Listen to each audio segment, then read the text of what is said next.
Nii et head perkeele kõigile ja tere tulemast tagasi Parabellumisse. Neile, kes ei tea, kui sa pole metalmuusika fänn, tee paar otsingut, see on parem. Tegelikult mulle meeldib see keeleline valik juba väga, ma ei ütle neid teisi kahte, muidu YouTube viskab meid kohe välja. Nägemist. Nägemist, see oli tore, umbes nagu that's Looney Tunesi lõpp, see and that's all. Sõbrad. Täpselt, nii et värskendus selle kohta, mida meie lumised sõbrad Skandinaavias, Taanis ja nii edasi teevad. Sest loomulikult alates sellest, kui konflikt Ukrainas puhkes, on nad kõik natuke aktiivsemaks muutunud. Kõik nad.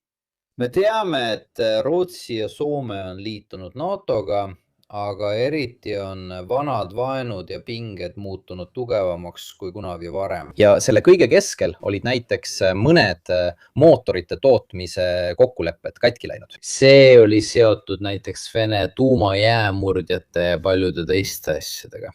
On tõsi, et nende riikide ajalooline neutraalsus, see oli veidi liialdatud, sest tegelikult suhtesid nad alati NATOga ja neil oli korralik kontrollisüsteem ning nad hoidsid alati silma peal Nõukogude Liidul. Nii et nad olid nimeliselt neutraalsed, kuid tegelikult tegelesid nad ulatusliku uurimistööga Nõukogude tegevuse kohta ja jagasid neid andmeid. Seega formaalselt neutraalsed, kuid tegelikult tegid nad koostööd juba vähemalt 50 aastat. Lihtsalt selleks, et öelda, vaata, kui nad on kohe teineteisele kallale minemas, siis tule natuke appi, kuna Antonio elab seal. Ta elab seal näiteks juba kell 4 pärastlõunal, on korralikult pime. Aga need on ikkagi stereotüübid. Talvel juba kell 2, talvel juba kell 3 on pime, vabandust, minu viga. Minu viga. Ja ta tegeleb nende asjadega, me kutsusime ta uuesti, nii et me räägime NATOst, Põhjamaadest, nii-öelda. Sest on huvitav näha ka neid blokke, mis seal siis on. Igatahes on koostööblokid logistilistel põhjustel ka NATO sees üsna ilmsed. Nii et palun sõna sinu, tutvusta end korraks uuesti, sest sa tulid tagasi mõnda aega tagasi ja võib-olla oleks vaja väikest meeldetuletust. Allora, minu nimi on Antonio Diuccio, olen pärit Napolist, täpsemalt Vomero linnaosast, nagu meile, kes seal elame, meeldib end nimetada. Ja pärast seda, kui olen palju reisinud ja töötanud, ütleme siis rahvusvahelises kontekstis ka turvalisuse valdkonnas, erinevates sektorites, erinevates valdkondades, erinevates riikides, otsustasin rahuneda ja tulla siia Norrasse, mõeldes, et siin on kõik korras ja rahulik. Halvim on nüüdseks möödas, oli aasta 2021, nii et mis siin ikka juhtuda saab, nii et lähen pojapõtrade sekka, söön põdralihapalle, eks, aga tegelikult ei midagi. Ja need on seal ikka veel olemas, aga tegelikult see, mis aeg-ajalt mööda läheb, ei ole ainult see, seal on ka mõni tuuma allvelaed. Nii et meil on kõik olemas, midagi ei puudu, tõesti. Nii et enne kui läheme päris uuenduste juurde, siis esimene slaid. Ma vaatasin seda ja tahtsin pühendada selle võib-olla ühele vähestest ajaloolistest näidetest. Ütleme ühest missioonist, ühest projektist, mis õnnestus, mille viisid läbi Itaalia, Norra ja Ameerika fondid. Nii et kui Ameerika fondid, Itaalia lennundustehnika ja tehnoloogia pandi kokku ja norralaste viikinglik jonnakus, et esmakordselt ajaloos üle lennata põhjapoolust ja lisaks sellele ülelennule Itaalia dirisaabliga, mida hiljem hakati kutsuma Nordics, jõuda mitte ainult põhjapoolusele, vaid ka Norrast Alaskani. Ja see võib täna tunduda, ma ei ütleks, et see on rumalus, aga tol ajal polnud põhjapoolust kunagi füüsiliselt saavutatud ega ammugi mitte üle lennatud. Oli isegi alasid, mis olid täiesti puutumatud, kus polnud kunagi ühtegi ülelendu toimunud, mitte ükski inimene polnud sinna kunagi jõudnud, nii nagu täna. Põhimõtteliselt nagu Marsil ja kuigi olid palju suuremad tegijad kui Norra ja Itaalia, suutis Itaalia tänu oma tehnilisele võimekusele luua õhulaeva, mis oli majanduslikult jõukohane. Just nimelt see väike Norra riik tahtis end kaardile panna. Tuletame meelde, et 1926 aastal oli Norra olnud iseseisev vaid 20 ja pool aastat, peaaegu 21 aastat. Ja tal polnud veel omaenda iseloomu, tal polnud veel viisi, kuidas jääda meelde või olla äratuntav. Öelda, meie oleme erinevad rootslastest või taanlastest. Ja see oli poliitilisest vaatenurgast suur edu, loomulikult ka Itaalias fašistliku 20 aastaku ajal.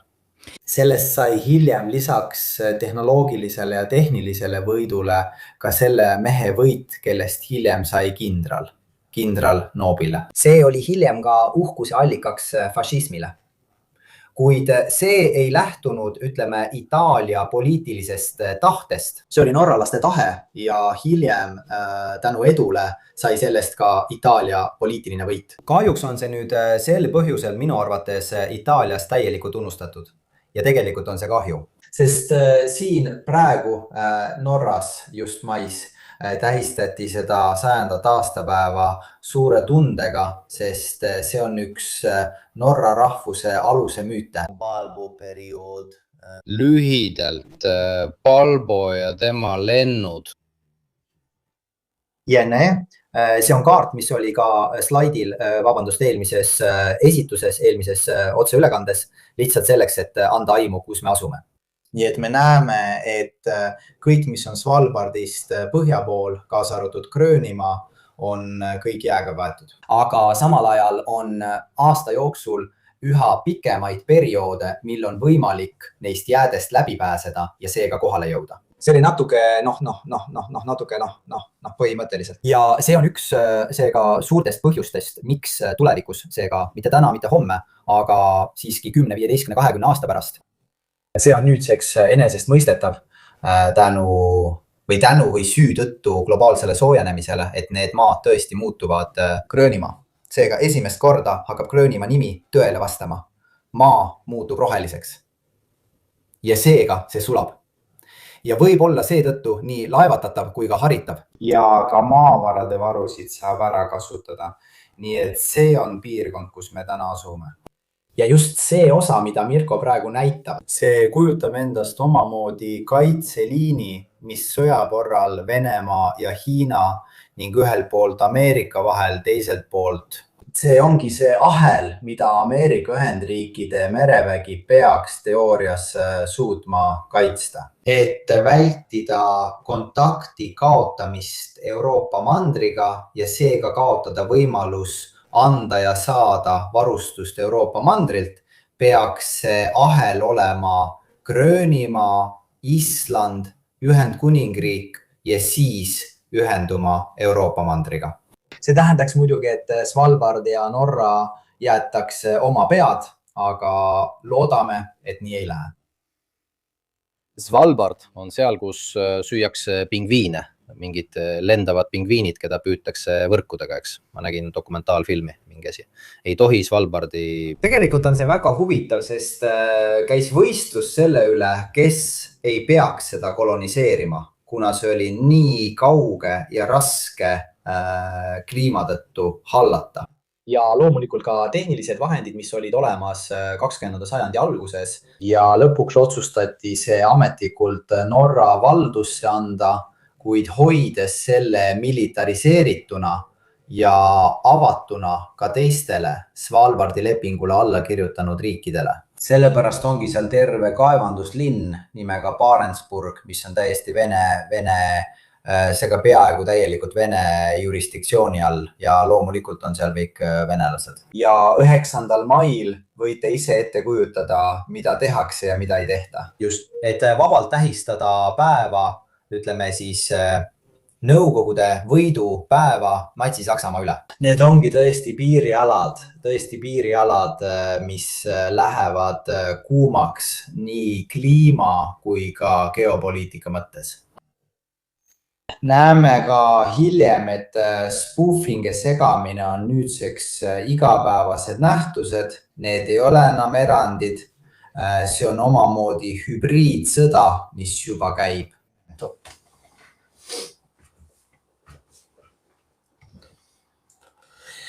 ja siin võib-olla peaks rääkima natuke kogu linnast, aga see ei ole täpselt see, millest me rääkisime ISO põhja esitluses Eyes on the North. Punktid, mida ma tahtsin siin üle korrata, on need, mida me käsitleme ka täna, välja arvatud lennukikandja Ford, mis, kui ma ei eksi, paigutati hiljem Lähis-Itta, eks Mirko? See, millel olid probleemid pesulatega. Jah, mulle tundub nii, jah. Mulle tundub, et see oligi just Ford, siin aga oli aasta 2024 Bideni administratsiooni ajal, kui ta tegi toreda lõbusõidu fjordi keskel. Nii et tollal oli ka päris mõnus meremees olla.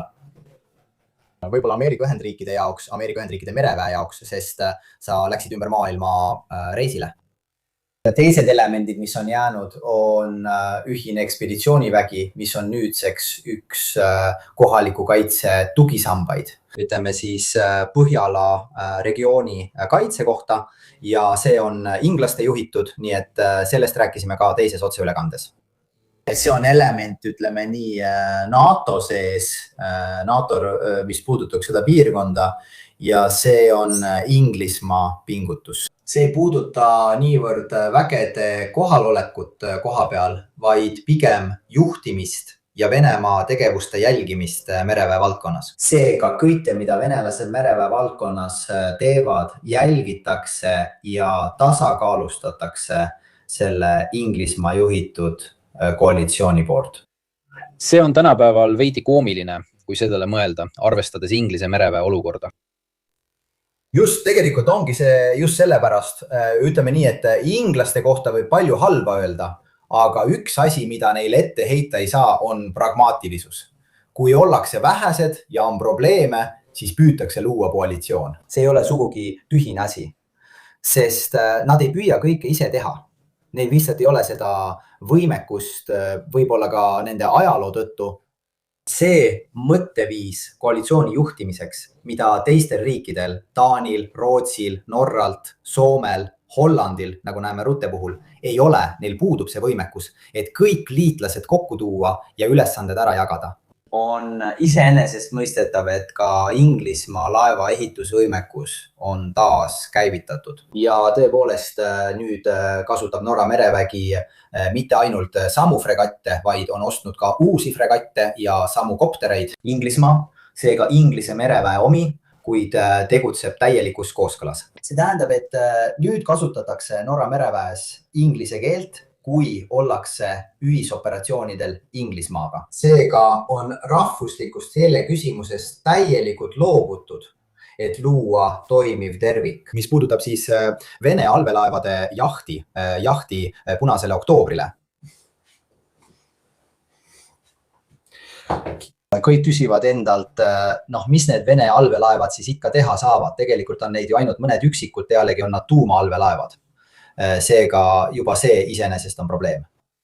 Aga probleem, mis on lisandunud, on kogu Euroopas sõltuvus veealustest kaablitest.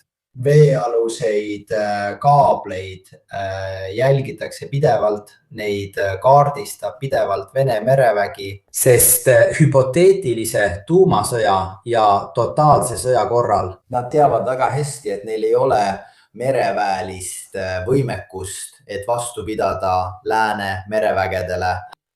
Esimene asi ja võib-olla ka viimane, mida nad tahaksid teha, on nende veealuste kaablite saboteerimine. Nii et katkestada kogu side Ameerika ja Euroopa mandri vahel.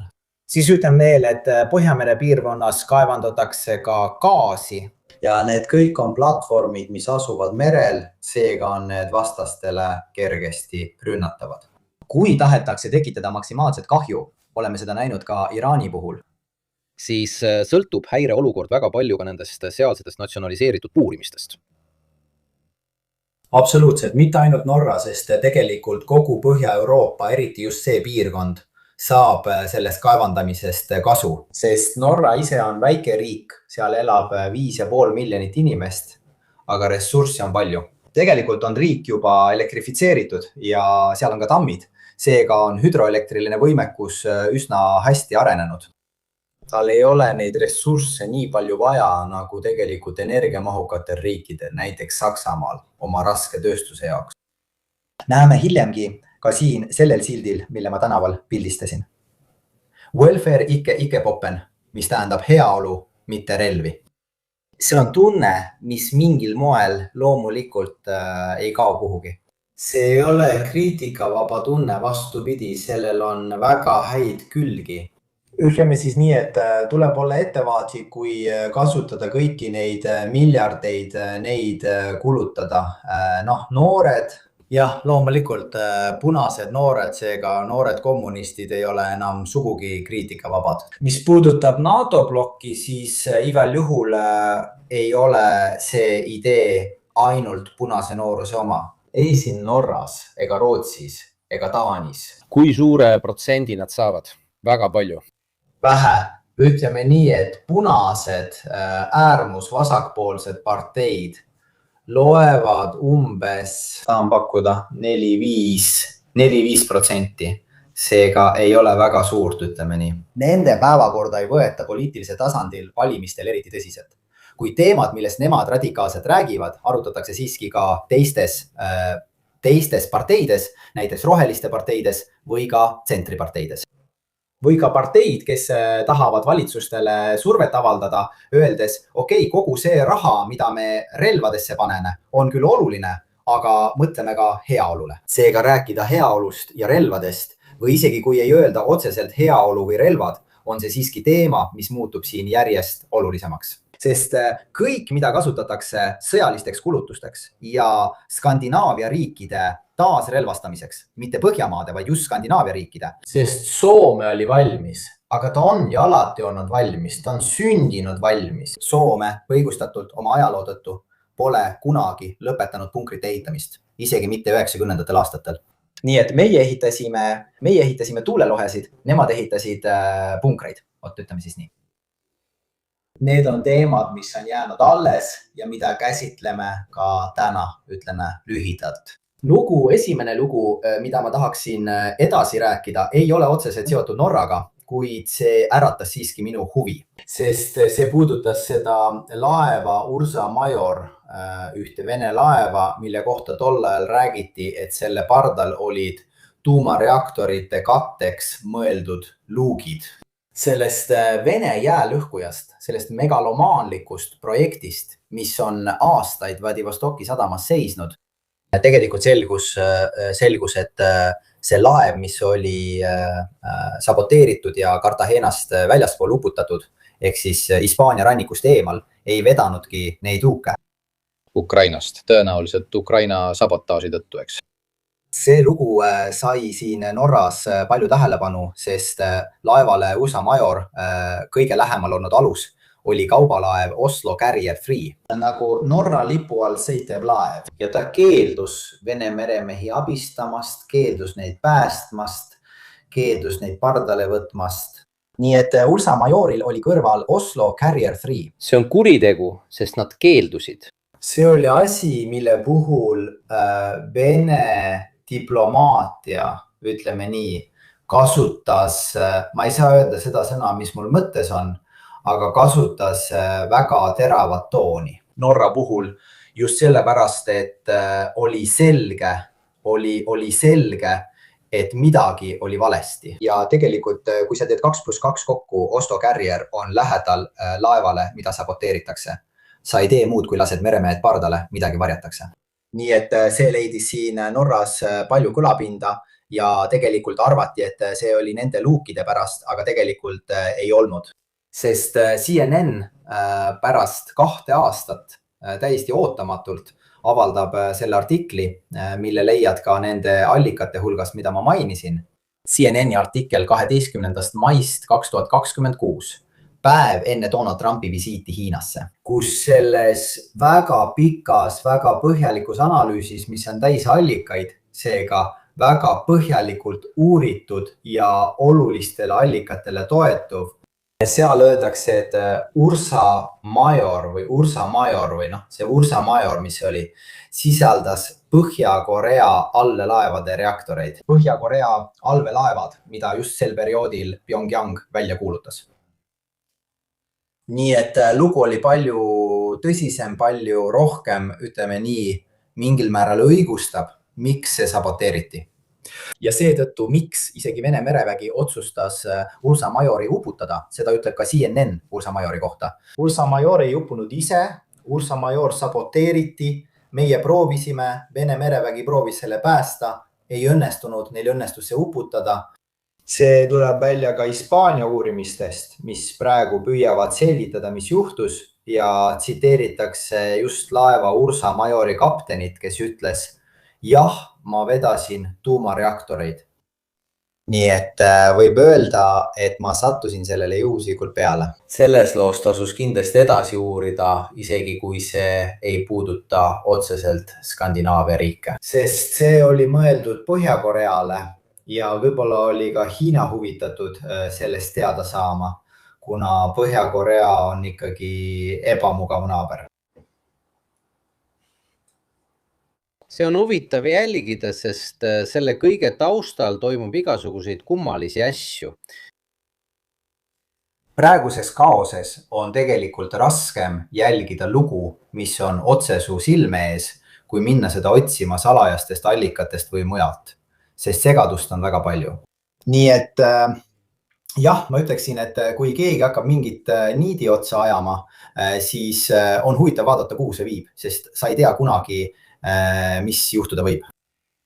See viib meid aga teise teemani, mis on tihedalt seotud Põhjamaadega, nimelt ujuv Tšernobõl.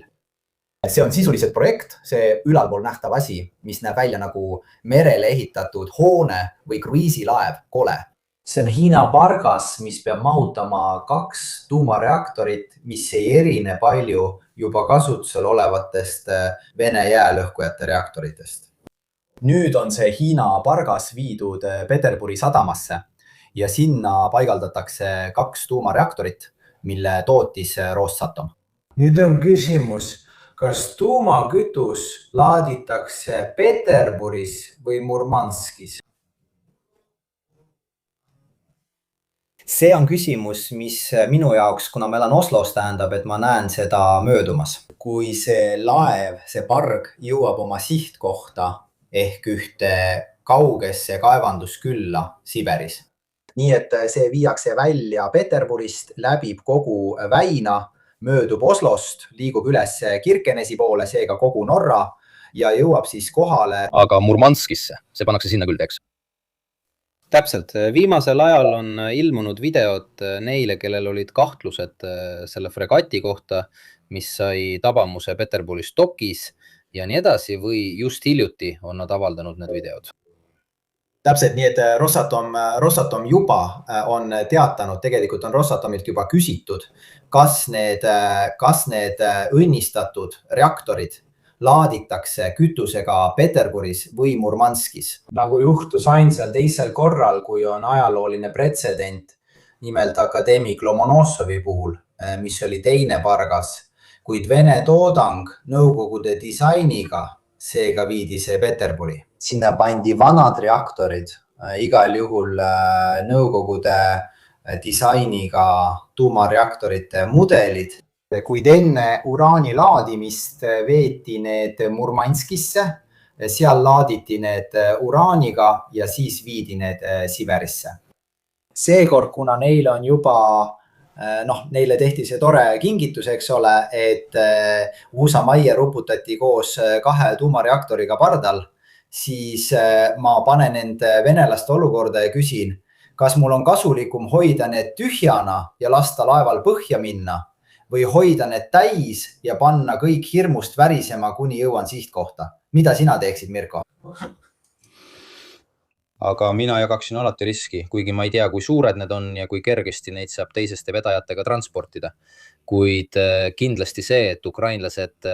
Kuule, keegi küsis meilt ka vestluses, kas me oleme näinud Rubio viimaseid avaldusi seoses Venemaa ja Ukraina vahelise pingete kasvuga. See eskalatsioon, ukrainlased lihtsalt vastavad sellele, mida venelased teevad, nüüd on see muutunud eskalatsiooniks, kuna ukrainlased on võimelised vastama. See on huvitav. Ei, see viis, ma arvasin küll, jah. Kuna me rääkisime Põhjamaadest, arvasin, et ta viitas Rubio kommentaarile selle kohta, et Gröönimaa on Taani oma.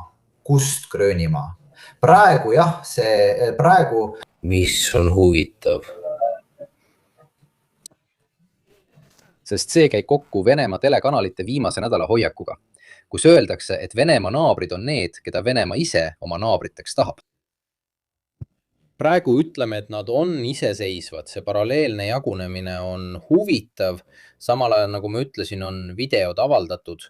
See oli korvett, mitte fregatt, mis sai kahjustada Peterburis. Aga näiteks täna rääkisin ühe ajakirjanikuga, kes küsis mult just, kas tead, et ukrainlased ründavad nüüd Peterburi? Kõik räägivad eskalatsioonist, eks.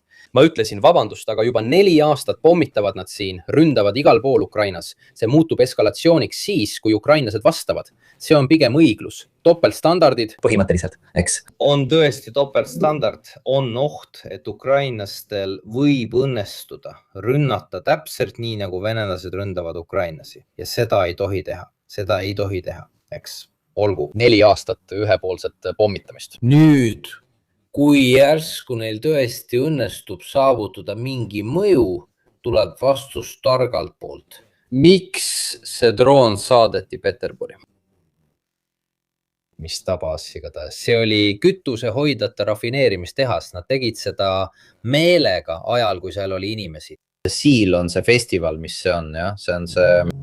Seda nimetatakse Venemaa Davoseks põhimõtteliselt. On see omamoodi majandusfoorum, kus täna või homme peab Putin tulema rääkima. Ja sinna lähevad endised pedofiilid nagu Scott Ritter, inimesed, kes ütlevad, et lähevad Itaalia valitsuse sildiga, unustades täiesti, et nad olid Itaalia valitsusest. 10 aastat tagasi avastasin ma ka ühe huvitava asja, mida inimesed võib-olla pole märganud, kõigi nende kohta, keda näeb nendel, ütleme, paneelidel. Näiteks välisminister või mitte, Itaalia majandusministeeriumi asekantsler või mis ta oligi, sekretär, sekretär, ÜRO inspektor ja nii edasi, selgub, et need on kõik praktiliselt võltsitud tiitlid. Mida see tähendab? Nad olid seda juba 20 aastat tagasi. Aga sinna nad selle panevad. Nad panevad foorumisse, nagu oleksid nad ametis, et näidata, vaadake, meie juurde tulevad esindajad ja nii edasi. Ja vaadates nimekirja ning teades teatud tegelasi, ütlesin ma, kurat, milline koletiste kollektsioon. Sest nad on võtnud praktiliselt kõige hullemad, need, kellest teatakse, et nad on täiesti segased nagu hullud. Scott Ritter on üks neist. Ta on üks neist, et anda aimu on siiski huvitav näha seda liikumist ja rünnakut, mis toimub just siis, kui nad teevad sellele asjale reklaami. Näha oli kõiki külalisi, kes läksid foorumile ja nende taga olid inimesed, mustad suitsupilved. Miks ma sellest räägin, miks meid huvitab, et need inimesed sinna lähevad, miks meid üldse huvitab Peterburi majandusfoorum, mille tulemusi me siis näeme? Riigid, kes tegelikult tahavad Venemaaga kaubelda, on vähe. Ja riskida, sest kui neil on võime sellise ürituse ajal siin rünnata, siis on neil võime tabada ka tokke ja nii edasi. Noh, sellesse laeva ma nii hästi ei suhtu. Ei. Eriti kuna sellel üritusel peaks osalema nagu igal aastal, ka sel aastal Vladimir Putin, seega ei ole see teisejärguline sündmus. Seega on palju närvilisust, sest ilmselgelt, kuidas öelda, Vene pool, Vene komponent selle teema, selle tuumakütuse loo osas. Aitäh! Tõenäoliselt nad ei anna vastust. Tõenäoliselt juhtub see, et nad ei ütle midagi. Nad tühjendatakse, Murmanskis laaditakse neile kütust peale, nagu tehti eelmisel korral, mis ongi Murmanski baas. Aga väärtuslik pole mitte kütus, vaid need siin on väärtuslikud. Kui palju maksab kütus kilo kohta võrreldes nende mootoritega? Ehk siis, kui sa riskid, kaotad mootorid, ütleme, et need mootorid. Ütleme nii, see, mis riikide jaoks huvi pakub, kes siis näevad, kuidas see ujuv Tšernobõl mööda liigub, võimalus, et võib tekkida üsna olulisi radioaktiivseid lekkeid. sellest on minu ettepanek, minu hüpotees, minu, kuidas öelda, pealkirja pakkumine. See otse-eetris I don't want to set the world on fire nagu Falloutis kõlavas laulus. Sest räägiti kiirgusest, seega see hirm, mis on riikide ees, kes tulevad, seega Balti riigid ja Põhjamaad, on see, et kui see uputatakse tuumakütusega pardal, siis tekivad tugevad keskkonnakahjud. Nii et sina tead rohkem kui mina, Mirko, kas ringi liigub palju Vene tuumaallveelaevu või ka Ameerika omi? Kas on kunagi juhtunud õnnetust reaktoriga, millel hiljem tekkisid kütuselekkeid? Noh, vaata, siin oleks vaja atomi advokaati, aga ma ei usu, et kütus reaktorite jaoks ja nii edasi, kui see satub vee alla, siis ma ei usu, et sellel iseenesest oleks suur mõju. No me kipume alati liialdama sellega. Seda käsitsetakse ka käsitsi. Sa võid rahulikult võtta ühe varda, muidugi ainult lühikeseks ajaks. Ma mõtlesin seda selles mõttes. Siis panin selle otseses mõttes. Ja, sa võid seda võtta lühikeseks ajaks ja nii edasi, see on aja küsimus, tuleb vaadata, kui palju see hajub, mis tüüpi kütus see on, milline on selle lagunemistulemus ja nii edasi. Kui see satub vee alla, 500 meetri sügavusele vee alla, siis on see seal isoleeritud. Probleem ei seisne ainult laengus endas, vaid ka selles, et seda pole võimalik välja tuua. Sest kui midagi juhtub Norra ranniku lähedal, kus on kättesaamatud sügavused. Mis on tulemus? Veelgi turvalisem. Mina ütlen seda. Vaata, ma olen teinud palju otseülekandeid Atmosi advokaadiga, kui see paat siin satub 500 meetri sügavusele vee alla, ei juhtu absoluutselt mitte midagi. See laeng, see laguunemine, mis sellel kütusel seal on, 500 meetri sügavusel vee all, on suurem oht, et keegi läheb seda võtma mingil muul põhjusel, kui et see ise midagi ohtlikku teeks. See ei tee absoluutselt mitte midagi. Aga ma arvan, et see on rohkem ajakirjanduse teema ja inimeste hirm nendes piirkondades, kuid ma kinnitan sulle, et ei juhtu absoluutselt mitte midagi. Jah, see uudis hakkab siin levima. Nii et sellest räägiti ja nüüd on Peterburi jõudnud esimene tuumareaktor. Seega ehitus käib, seda ei ole Ukraina sõda peatanud. Seega Rosatom jätkab nende reaktorite ehitamist. Ja sellest tulenevalt hakkavad ka kohalikud ja üleriigilised ajalehed sellest loost rääkima, aga ilma igasuguse arusaamiseta. Nüüd ma tahan sulle midagi rumalat öelda, aga ega nad neid reaktoreid seal laeval tööle paneks. Nad viivad need kohale ja panevad seal tööle. Ei. Ja siis on see lihtsalt inertne materjal, millel on mingi laeng. Ei, probleem on selles. Just nimelt. Probleem ongi selles, vaata. Ma ei lähe kaugemale sellest, mida ma tean ja mida on öeldud. Probleem ongi täpselt selles. Et Murmanskis käivitati 2018. aastal, kui oli juttu akadeemik Lomonossovist. Need käivitati Murmanskis, aga Peterburis on oht, et seekord tehakse seda Peterburis, mitte Murmanskis. Et testida neid reaktoreid enne, kui need saadetakse Siberisse. Risk muidugi tehnilisest vaatenurgast, nad oskavad seda teha. Kas nad saavad seda teha Peterburis? Jah, ei, me ei tea. Aga Vene poolelt loomulikult ei avaldata midagi selle kohta, kas nad suudavad seda teha või kas nad on seda juba teinud just selleks, et mitte öelda, ei, olge rahulikud, see on tühi, võite ka selle põhja lasta. Nii et ütleme nii, risk seisneb selles, et reaktorid käivitatakse Peterburis, mitte Murmanskis, et neid testida. Eks me näeme. Igaks juhuks kirjutasin ma Rooma mehele, nägin, et ta on netis, nii et kui ta vastab, siis küsin temalt.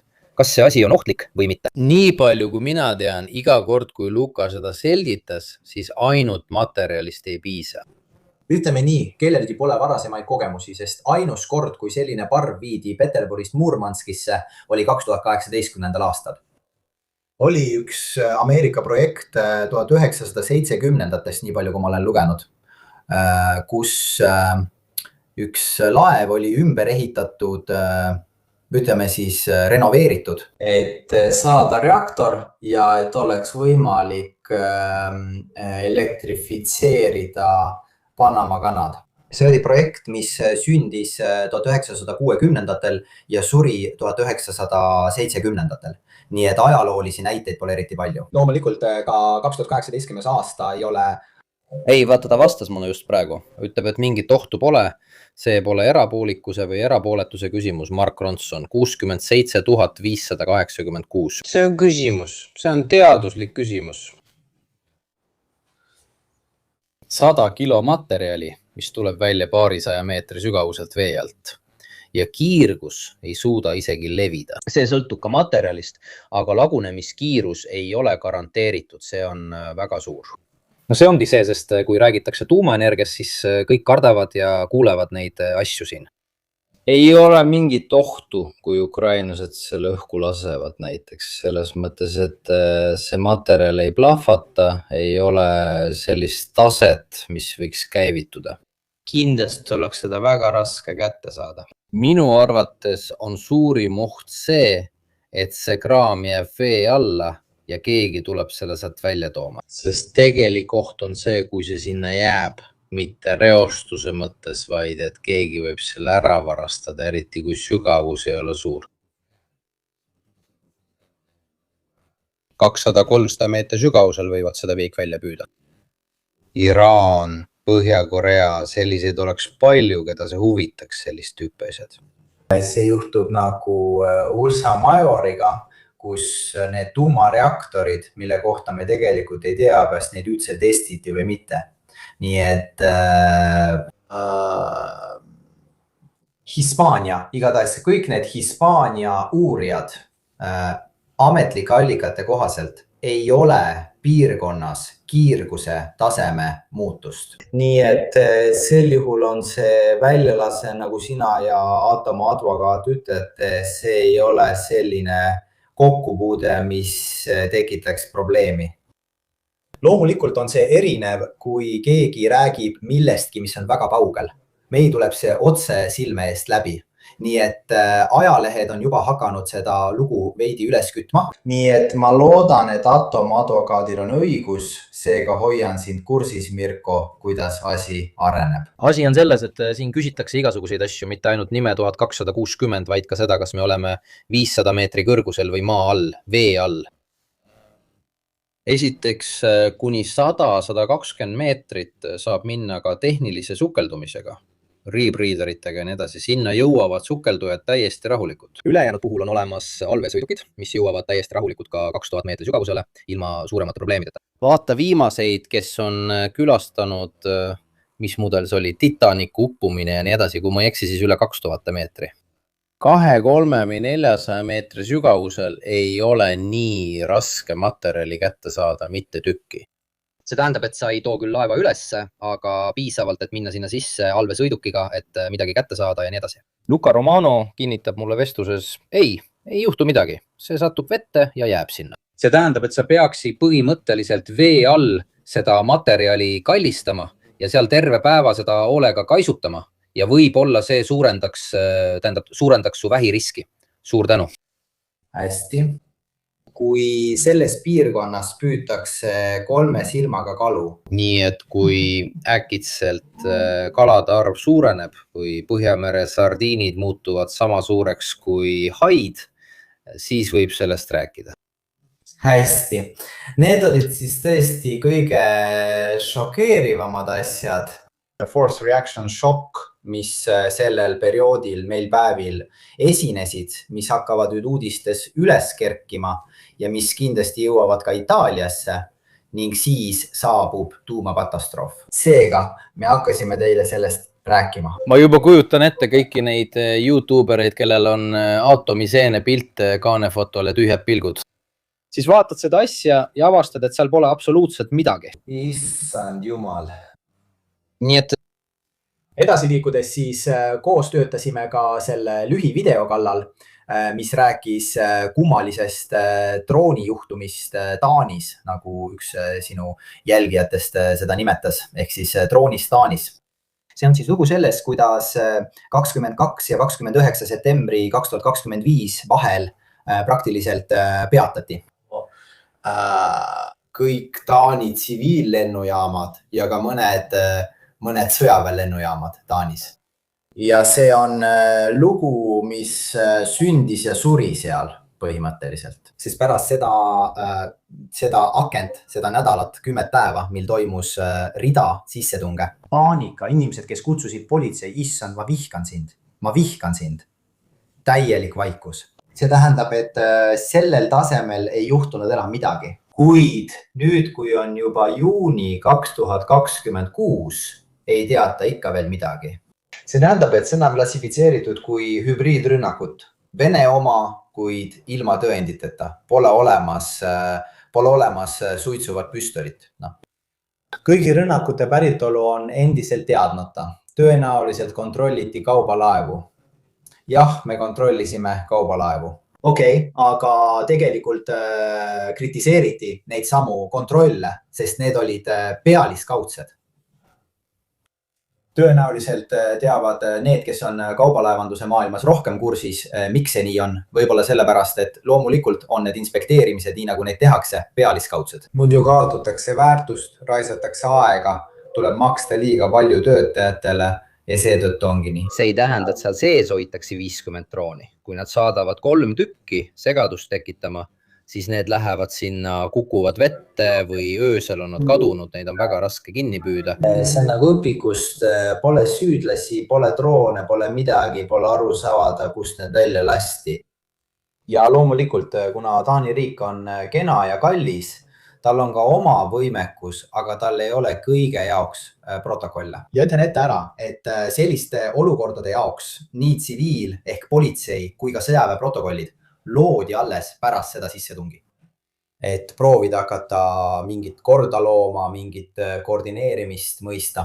Isegi lihtsalt selleks, et aru saada, millise tüübiga on tegu, hakata aru saama, kuidas drooni tuvastada, kas see on kommertsdroon, väikese ulatusega ja seega ohtlik. Seega ei ole vaja sõjaväge kutsuda, ei ole vaja kutsuda õhujõudude F-35 lennukeid. Aga see on midagi, millega võib-olla saab politseid varustada, et neid hallata. Ja loomulikult oli esimene asi, mida tehti kiire sekkumine. Zelenski, nad võtsid Ukrainaga ühendust tegelikult. Zelenski läks pakkuma abi selles küsimuses. Seega Ukraina spetsialistid droonide vastase kaitse osas. Nad läksid Taani just selleks, et õpetada Taani vastaspooli, kuidas selliseid olukordi hallata. Sest, kordan, neid ei üritatudki alla lasta just sellepärast, et ei tekiks mingit kahju ega rikkumist. Seega oleks politsei võinud rohkem kahju teha, kui oleks üritanud neid alla lasta, kui neid lihtsalt edasi lennata lasta, sisuliselt. Aitäh!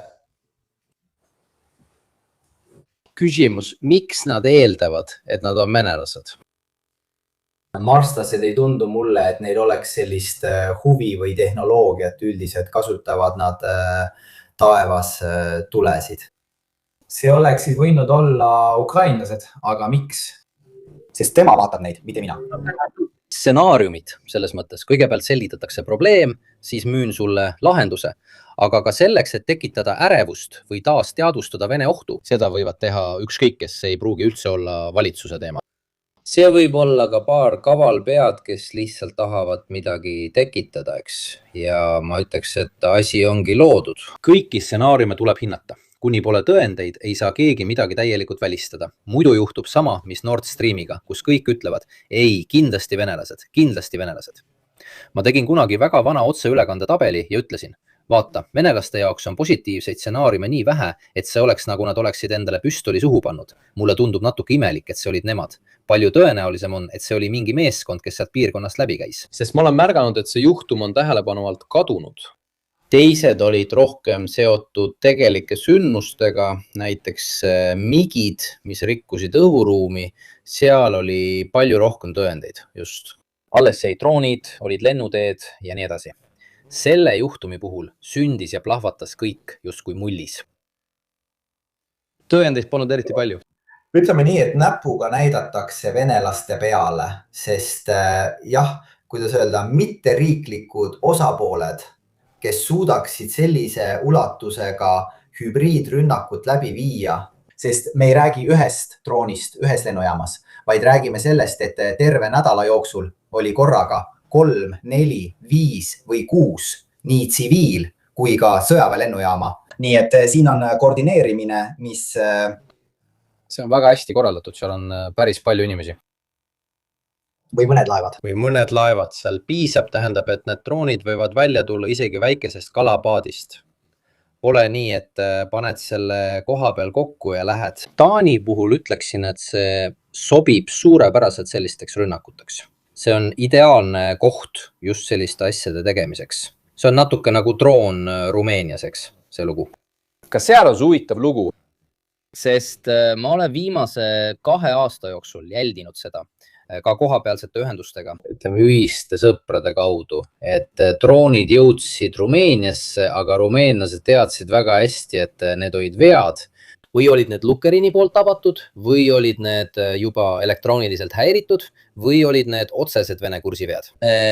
Viimane juhtum erinebki just selles. See vastu nähti, et see järgnes maastikule, tegi marsruudi, mida pidi tegema, seega ei olnud see juba elektrooniliselt häiritud. Midagi, mis on juba segatud, kaldub kõrvale, leiad selle 100 kilomeetrite kauguselt, see ei järgi maastikku, vaid liigub kindlaks määratud trajektooril. Just see ongi erinevus. On üha enam planeeritud eskalatsioon. See on natuke nagu siis, kui 3-4 kuud enne segadusi Balti riikides leiti mõned Vene droonid, millel olid Poola, Leedu ja välismaised SIM-kaardid. Ja küsiti, miks nad kasutavad Ukrainas droone, millel on Poola, välismaised Leedu SIM-kaardid? Need olid veel katsetamisfaasis, et näha, kas on võimalik kasutada vastase telefonisüsteemi põhimõtteliselt. Vastase võrku, mida tegid mõlemad, nii ukrainlased kui ta venelased vastastikku. Aitäh! Nii et ütleme, et see hübriidrünnak on nüüd arhiivis, mille puhul tegelikult ei teata, kes selle taga oli, aga näpuga näitamine me juba teame, kelle poole see on suunatud loogika järgi, mitte eelarvamuse tõttu. Sest siis ukrainlased just, miks ukrainlased ei peaks midagi sellist tegema? Sest nii riskid sa ainult Taani toetuse kaotamisega. Ja see on üks riikidest, mis toetab kõige rohkem. Ma olen viimastel aastatel sageli Kopenhaagenis käinud.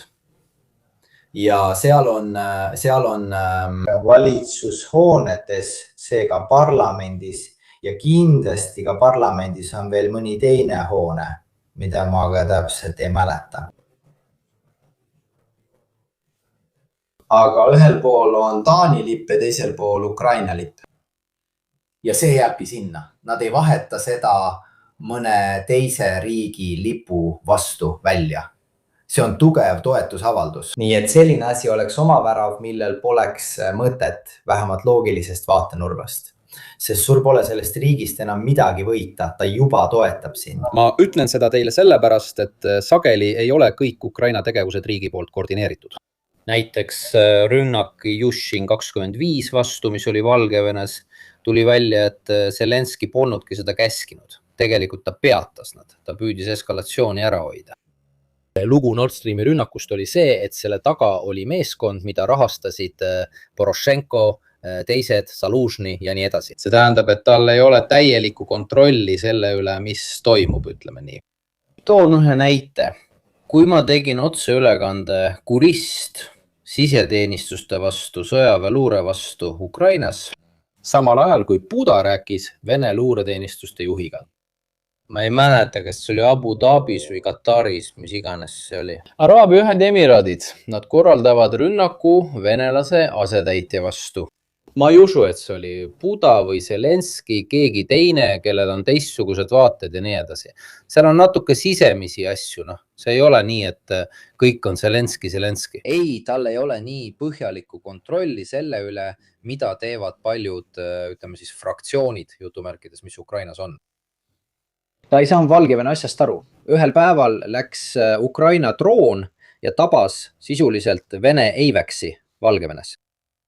Ja video tuli välja, siis tuli välja, et tegelikult oli Zelenski sellele vastu, kui ta sellest teada sai. seda lugu saame teada alles 10 aasta pärast, kui meil veab.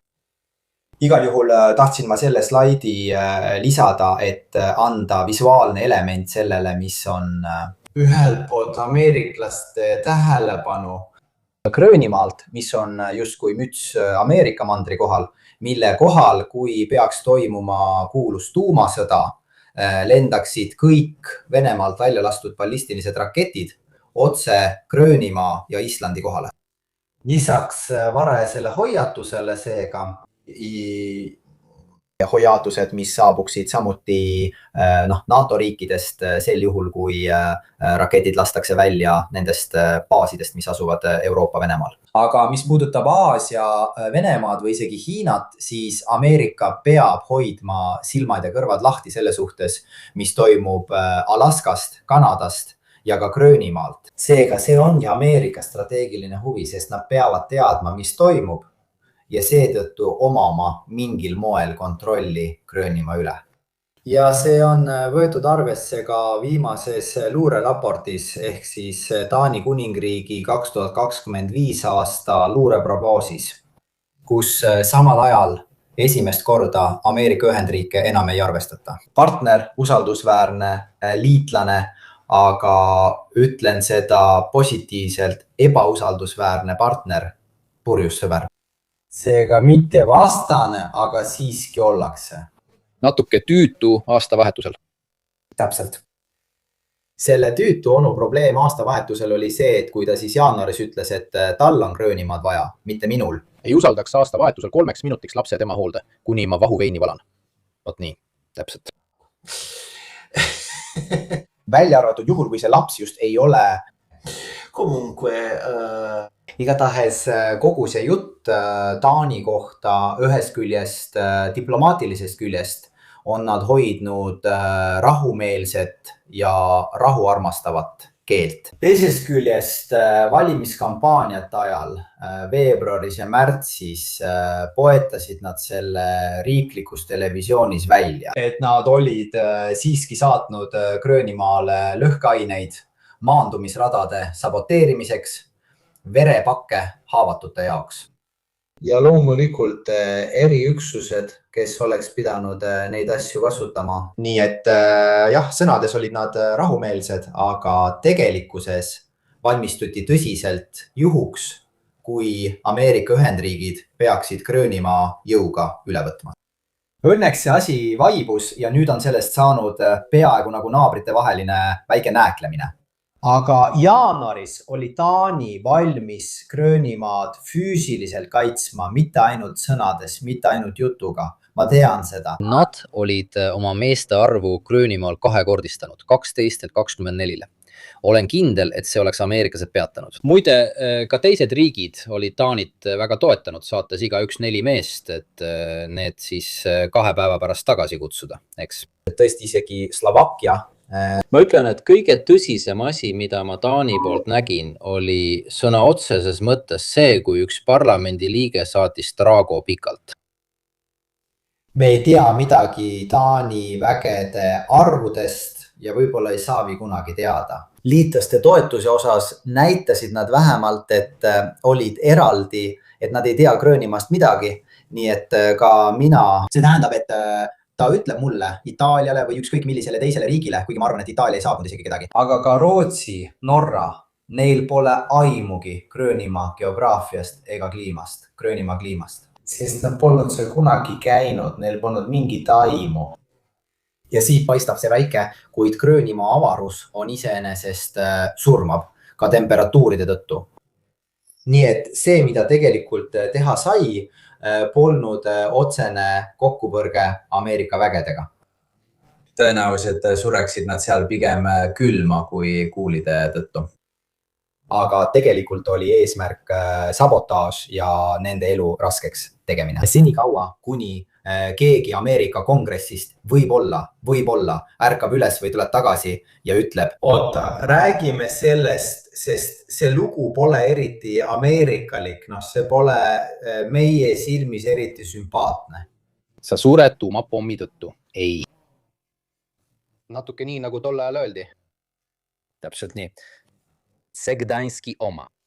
nii et see lugu, kahjuks see lugu, kuidas öelda, on näidanud oma piiranguid, on näidanud, et Skandinaavia riigid ei usalda praegu Ameerika Ühendriike üldse, just nii. Ka sõjalisest vaatenurgast, kui täna viimastes sõjaväelaste intervjuudes norralased, seega need, kes on NATO-s olnud algusest peale, kes on just saabunud, ütlevad kogu elu, kui sa oleksid küsinud, kas rünnaku korral tulevad ameeriklased appi, ma oleksin vastanud jah, kindlasti.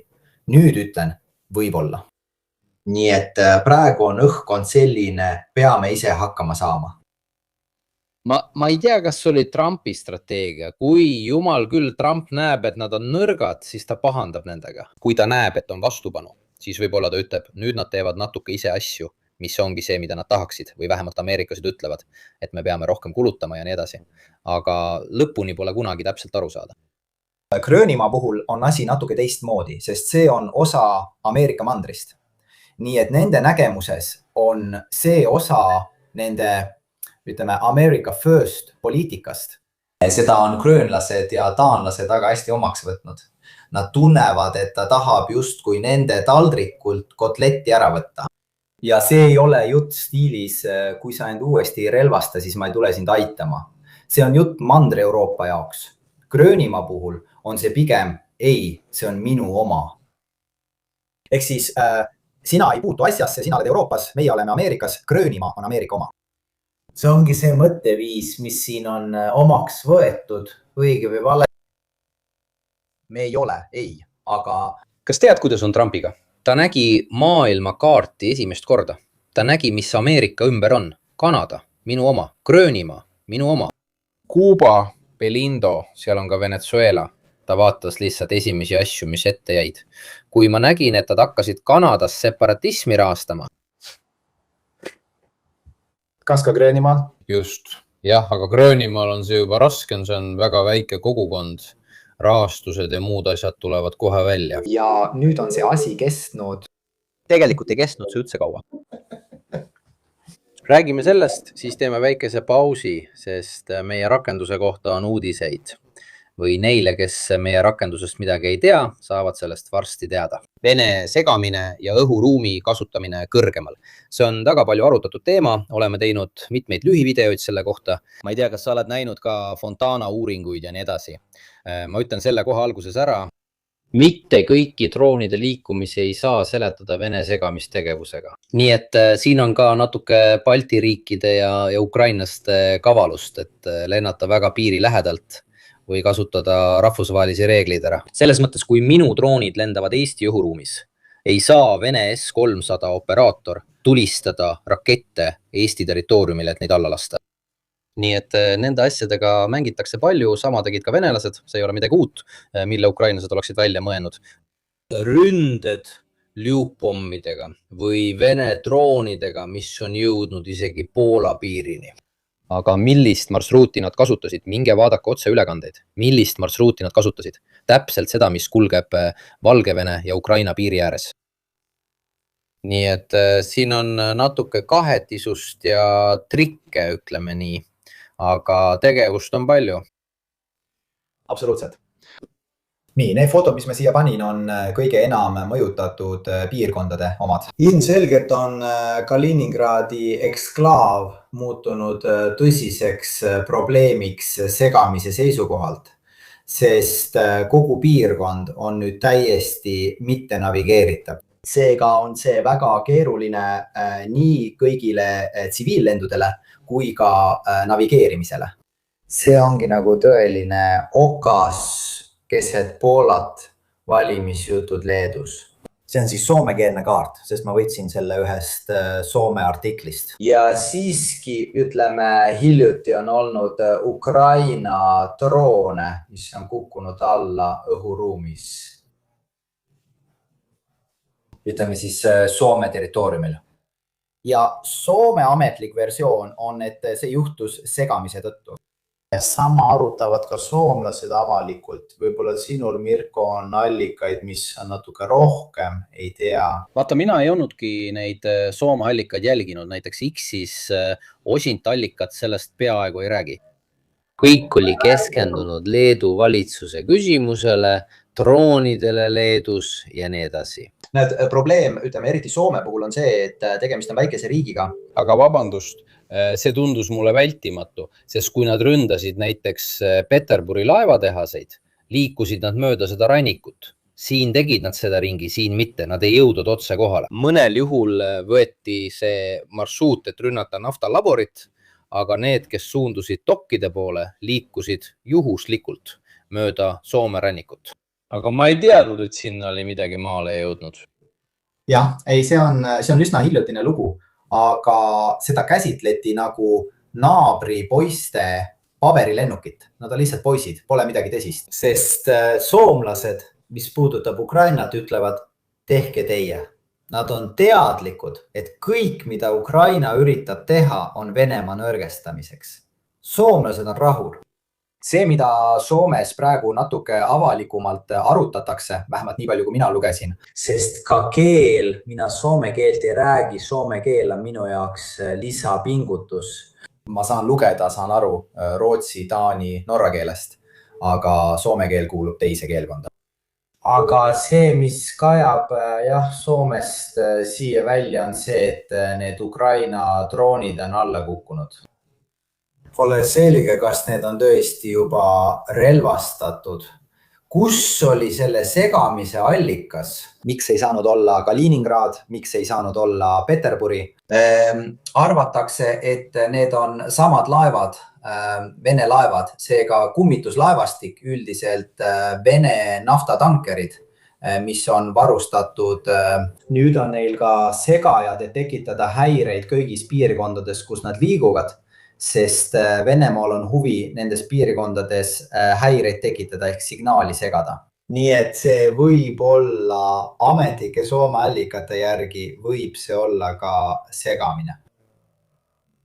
See on pärit Venemaa laevadelt, naftatankeritelt ja see on ka üks põhjusi, miks ma selle pildi siia kõrvale panin. See on Norra põhjaosa ja kogu see punane ala on Norra territoorium. Kirkenes ehk Kirkenes, nagu nad ütlevad või proovivad öelda, nagu norralased ütlevad. Seega Norra siseterritoorium, kus liiguvad lennukid ja tsiviillaevad, on juba täielikult segamise all.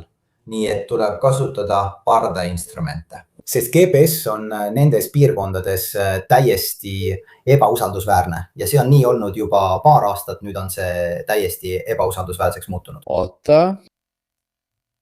Sageli küsiti mult, mis juhtus drooniga Horvaatias, mis see 2022 aasta sõja alguses oli. Ei, see sai teatavaks, nii see oligi. Vene Tupolev 141 pildid on olemas, lihtsalt Google'da kirjuta Tupolev 141 Horvaatia ja nüüd on kõik pildid ja info olemas. See mudel on seespool tuntud koos Antonioga. Väike uuenduspaus meie rakendusele, nii et vaatame, anname teile paar uudist, räägitud mõningate uudistega. Ei, Antonio, sest ka teisel päeval tuli uudis kõigepealt meie rakenduses välja, isegi spetsialistide vestluses ja siis sai sellest grupis arutelu teema.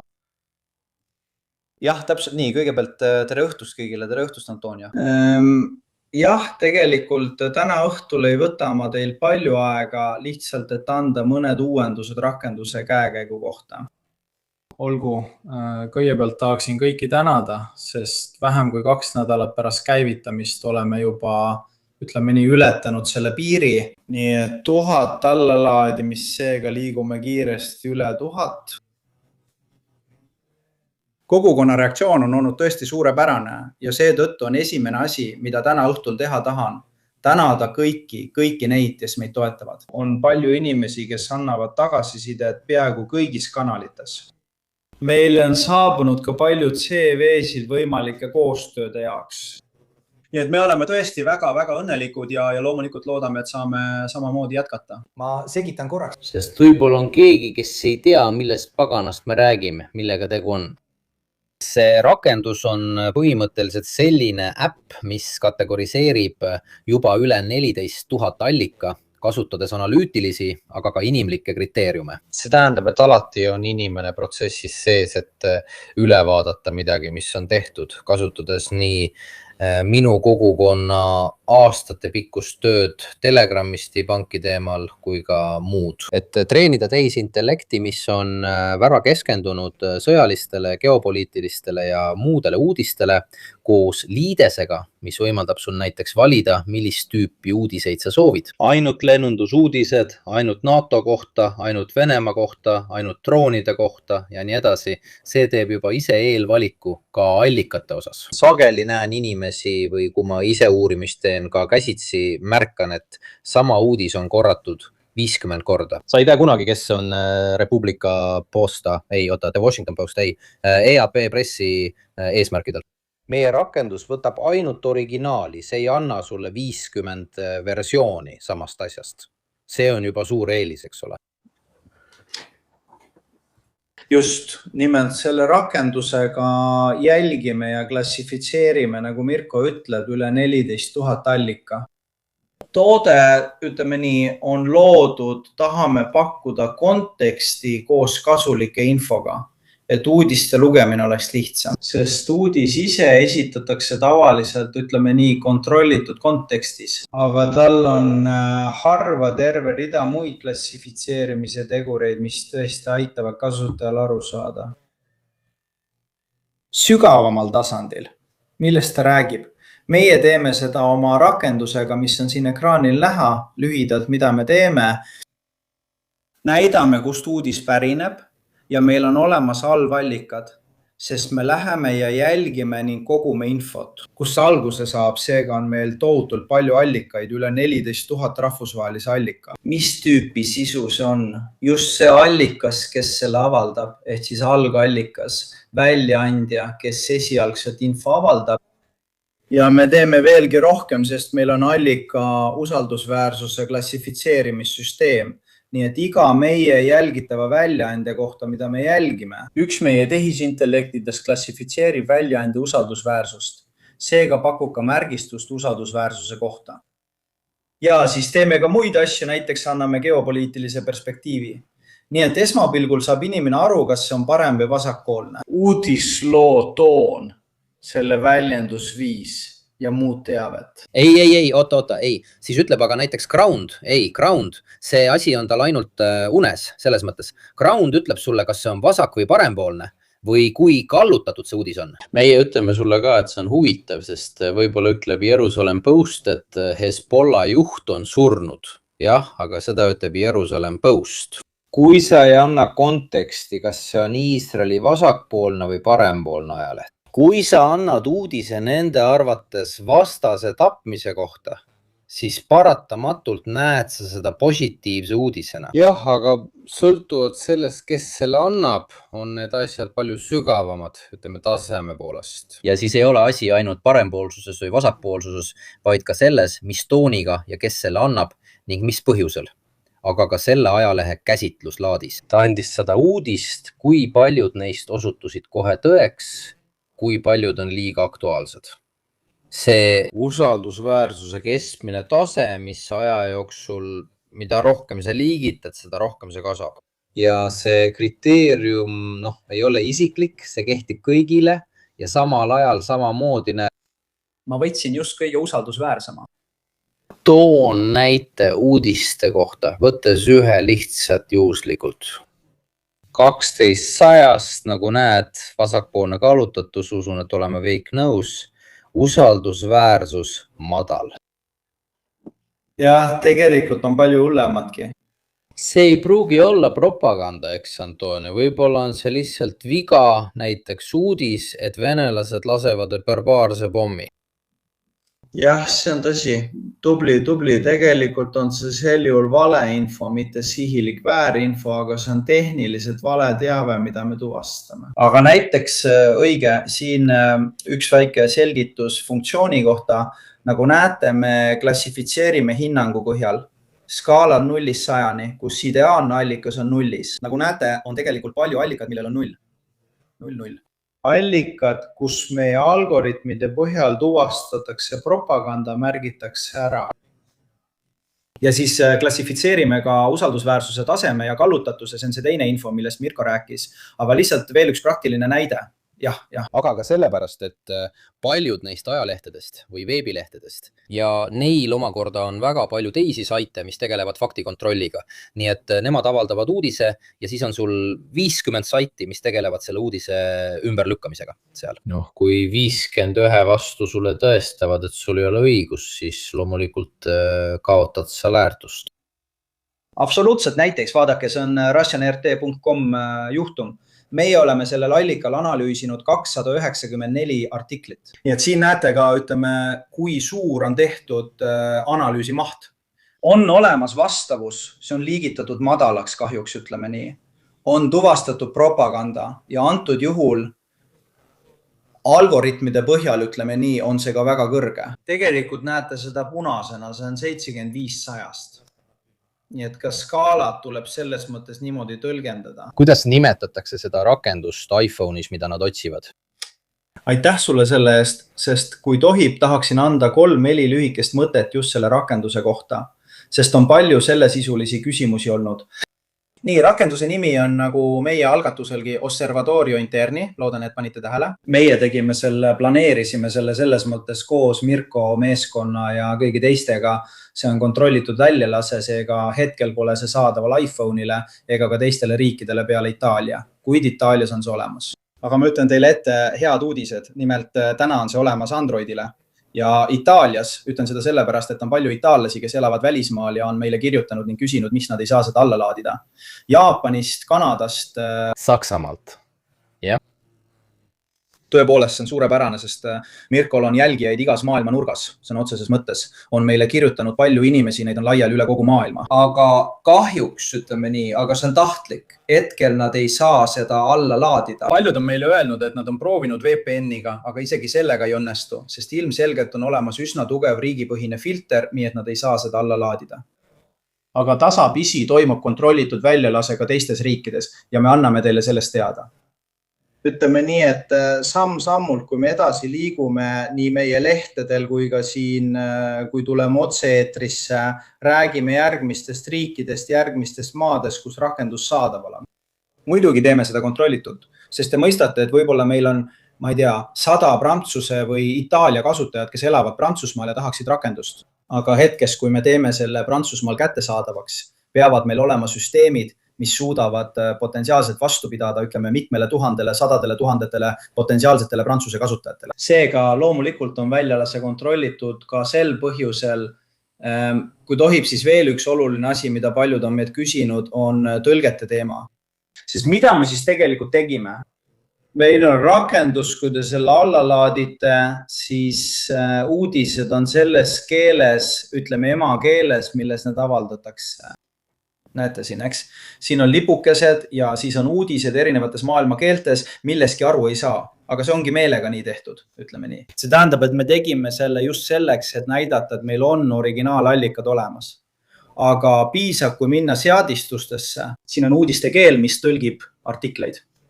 Siin, nagu näete, on olemas ka itaalia keel.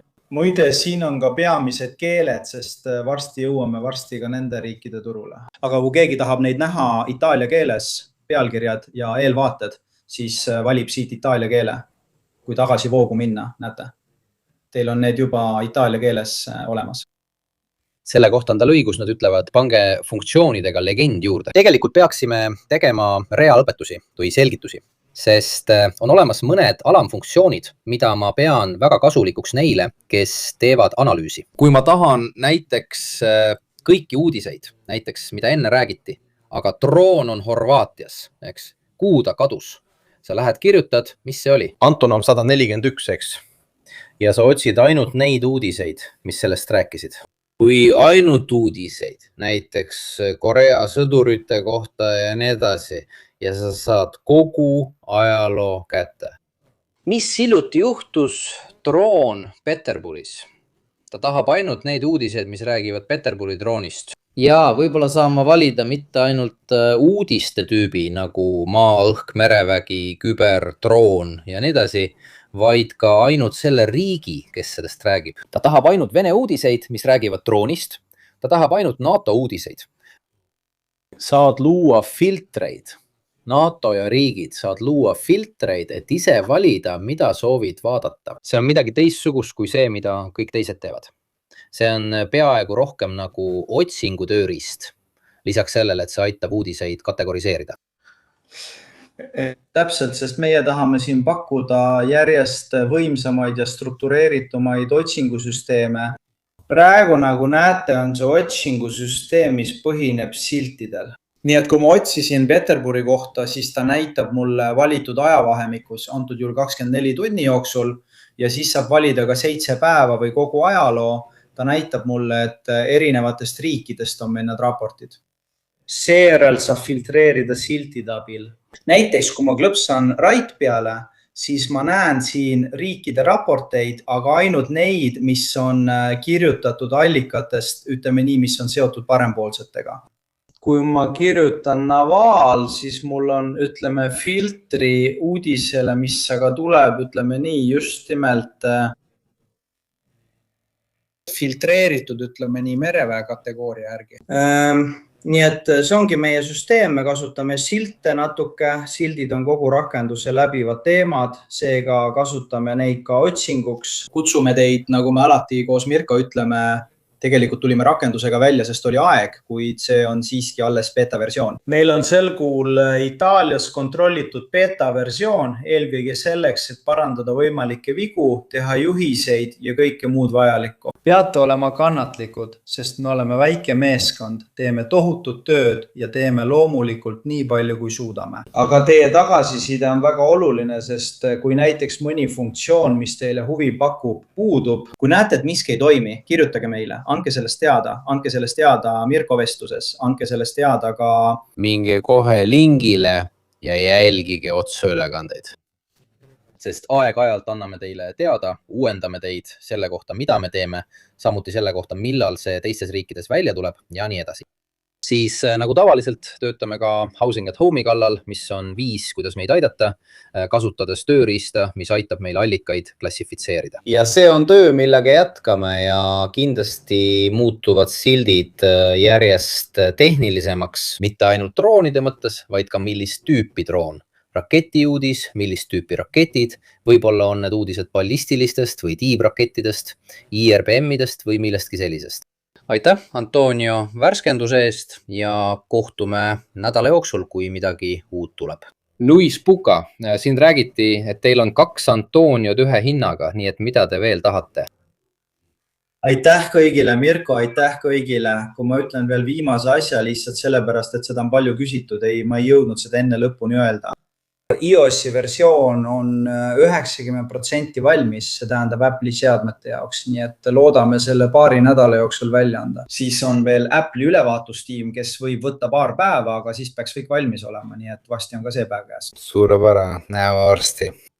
Aitäh, nägemist. Aitäh, Antonia. Aitäh siiski, suur aitäh.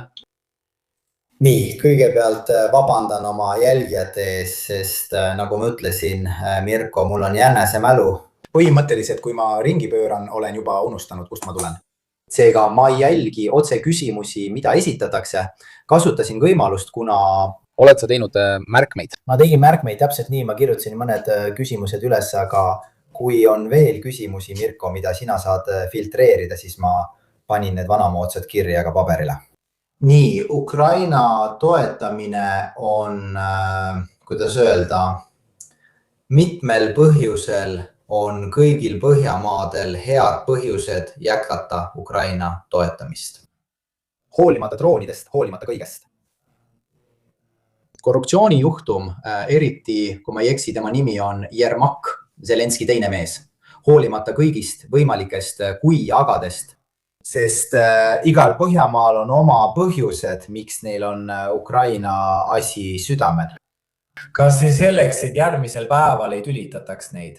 Mis neid siis huvitab korruptsioon Ukrainas? Neil on venelased otse ukse ees. Kui Ukraina langeb, on nemad järgmised, vähemalt geograafiliselt. Siis neil poleks enam probleeme ühel pool ja need liiguksid teisele pooleks. Täpselt, see on tema õpetatav ajalugu. Soome ongi selline, ma saatsin Mirkole just enne otseülekande algust ühe artikli ühest sõdurist, tegelikult vabatahtlikust, just soomlane, kes kaotas Ukrainas jala ja siis naasis Soome. Rääkides siis oma lugu ja ka raskustest, just sellest, kui keeruline oli päästetud saada ja tagasi tulla. Rindejoone taga, et saaks, ütleme nii, et tema eest hoolitsetakse, eriti mis puudutab jalga, millest siis see väike osa, mis alles jäi vaesekesel, tuli ära lõigata. Aga on olemas, soomlastel on ka ajalooliselt Vene-vastane hoiak. Ma mäletan, kui ma esimest korda Donbassi asjadega tegelesin, vaatasin natuke dokumentaale ja intervjuusid ja mul õnnestus ühendust saada ühe Soome snaipriga, tegelikult rootslasega, kes oli Ukrainas väljaõpetaja, kelle peale separatistid olid pearaha pannud. Tol ajal, kui see lugu oli veel väike, leidsin ma ta Facebookist. Ma rääkisin temaga Facebookis, saad aru. Täna on ta muidugi oma profiili kustutanud, on kõigest eemaldunud. Aga tol ajal, kuna see oli väga väike asi, millest eriti ei räägitud, siis mõningaid tegelasi sai tõesti Facebookis või sotsiaalmeedias kätte. Ja mind üllatas see, et mis paganat see soomlane teiste rootslastega ja nii edasi tegi, et venelaste vastu võitles.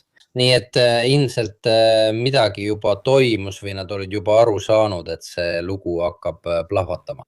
Ütleme nii, et Soome kohta väike kõrvalepõige samal ajal, kui neil seda ei ole. Näeme ka hiljem, seal on paar slaidi ajateenistuse kohta, seega selle kohta, millised on numbrid. Täiesti toored andmed Norra ja Soome kohta. Nemad ehitasid tuumavarjendeid 90. aastatel. Ja 90-ndad olid kõige rahulikum periood. Regioonis kõik oli ju läbi, eks? Kõik oli teoreetiliselt läbi. See tähendab, et see polnud isegi piirkondlik muster, et ehitada varjendeid. Ja jätkata selle armee hoidmist valmis kaitsma riiki selle vastu, mis oli Nõukogude Liit. Ja hiljem sai sellest Venemaa. Sest kui vaatasid kõrvalaknast Rootsi poole, nemad kaotasid ajateenistuse, vähendasid rahastust, kõik koju, kõik õnnelikud, investeerime erasektorisse. Mõlemad tegid omal moel õigesti, sest nüüd on Soome valmis. Valmis selleks, milline Venemaa tal otse koduukse ees on.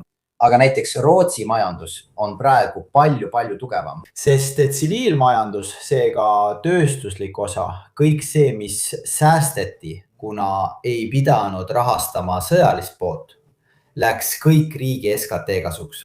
Ja praegu on neil küll raskusi, sellest räägime hiljem, aga ka nende, ütleme, geograafiline asukoht on teisejärguline võrreldes Soomega.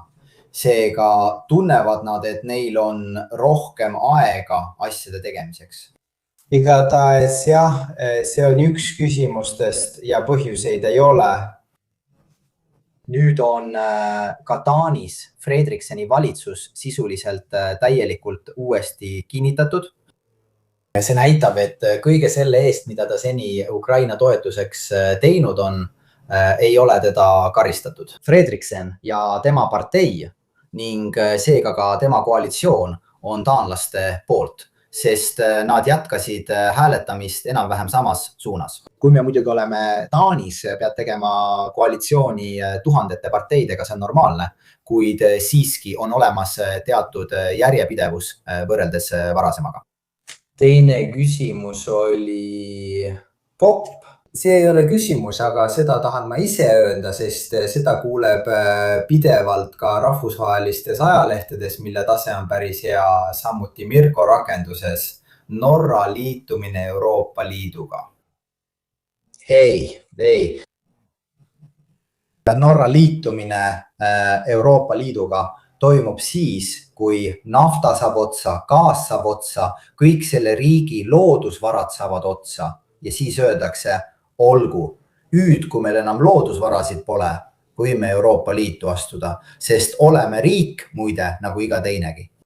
Aga kui Euroopa Liitu astumine tähendab seda, et peame oma loodusvarad turule andma, siis tähendab see, et need ei lähe enam Norra rahva hüvanguks, vaid pannakse turule. Sest Shell või mõni teine rahvusvaheline ettevõte võib sellest kasumit teenida ja siis anda meile vaid pisku, seda ei juhtu kunagi. Nii et iga kord, kui loete artiklit, kus küsitakse, kas Norra mõtleb Euroopa Liitu astumisele? Ei, nad on korraldanud 2 referendumit ja mõlemal korral on hääletatud selle vastu. Nüüd ütlevad viimased statistilised andmed, viimased, kuidas neid nimetataksegi, mitte statistika, vaid Norra statistika järgi tahab 30% Euroopaga liituda. Nii et me oleme ikkagi jah poolt. Jah, natuke. Läheme slaididega edasi, sest siin pole piisavalt aega, et kõigile küsimustele vastata. Ma ei tea, mitu kolmandat sa Superfordist üles märkisid. Superforge. Jan Mayen, hea küsimus, sest Jan Mayen tundub olevat see ilus saar, mis on justkui spetsiaalselt ookeani keskele tehtud, et sinna baas rajada. See on nii kõle ja asustamata, et isegi Norra armee ei leia kedagi, keda sinna pooleks aastaks saata, nendeks 6 heaks kuuks ehk siis suvekuudeks. Keegi ei taha sinna minna. See ei ole mingi koht, see ei ole mitte midagi. Isegi baari pole mitte midagi. Nii et norralasi ei õnnestu kuidagi sinna minema veenda. Nendesse kohtadesse. Lähe kiiresti eelmise slaidi juurde, et selle lõpetada ja mitte midagi jutust kaotada. Huvitav, Hiina spionaaž Andõja kosmodroomil. Mis on kosmodroom, kust seni pole minu teada isegi raketi õhku saadud, võib-olla üks neil õnnestus. Ja juba on seal Hiina spionaaž koos kõige juurde kuuluvaga. Signaali vastuvõtmise seadmetega ja jumal teab veel milleks, mida nad seal teevad. Igatahes konfiskeeriti Oslo sadamas 22-kilone konteiner, mis oli mõeldud just pealtkuulamis- ja nuhkimisvarustuseks. Noh, aga keegi teeb juba eeltööd, mine tea, äkki saavad neist SpaceX. Mina igatahes vaatan lihtsalt pealt. Tõepoolest, neile, kes ei tea, kus asub Jamaini saar, see on see asi seal Islandi kohal täiesti kusagil, täielikus tühjuses. Kui sa tahad sinna puhkusele minna, siis olen kuulnud, et seal on nii palju ruumi, kui soovid. Ma usun seda. Nii et meil on Hiina spionaaž Andõjas, jah. NATO operatiivkeskuses asub ka KAOK, ühendatud õhuoperatsioonide keskus, mis oleks siis lennujaam, ütleme nii. NATO õhuoperatsioonide juhtimiseks piirkonnas. Nii et ka seal on Hiina spionaaž. Ja teiselt poolt on meil see nähtus, mida võib-olla Mirko, sina olid juba natuke näinud. CAs kuritegevusteenusena põhimõtteliselt, eriti siin Skandinaavia riikides, aga see liigub allapoole ja tõenäoliselt jõuab ka Saksamaale, kui seda juba ei ole. Saad palgata PI. Leiad Facebookist või sotsiaalmeediast mingi õnnetu tüübi, annad talle mingi summa, et ta midagi teeks ja ta ei tea isegi, kes tegelikult tellija on. Nii et need on peaaegu nagu ühekordsed asjad, eks? Täpselt nii. Puudub igasugune seos. Keegi, ma ei tea, Boris 728 kirjutab sulle Telegramis, vaata, ma saadan sulle $1000 krüptos. Siin, kui sa kirjutad, ma ei tea, et Zelenski varastas, ma ei tea, kuskil majas või midagi sellist. Ja siis, kui seda kätte saad, ütleb ta sulle, ma ei tea, see oli mingi tüüp Telegramis. Probleem on selles, et neid makstakse siis krüptovaluutas. Sihtgrupiks on noorukid, sest siin paljudes Põhjamaades kui oled alla 15 aasta vana, siis sa vangi ei lähe. Seega meelitatakse ligi noorukeid, seda tehakse mitte ainult selliste platvormide kaudu nagu Telegram, vaid ka otse online mängude sotsiaalvõrgustikes. Ja nad ei anna neile, nad ütlevad, et nad pihustaksid spreid, kuid üks nooruk viskas Oslos kesklinnas granaadi. See on üks sündmustest, mis on kindlasti seotud selle tüüpi kriminaalvõrgustikuga, mida, kui ma ei eksi, nimetatakse Foxtrotiks. Ja seega on see kinnitatud, kuid ka geopoliitilisel tasandil seda pole veel avalikustatud. Politsei pole veel avalikustanud, kas terrorist, kes viskas granaadi või paigutas lõhkeseadeldise Oslo Ameerika saatkonna ette märtsi ja aprilli vahel, seega selle ajal, seega sõja ajal Iraaniga.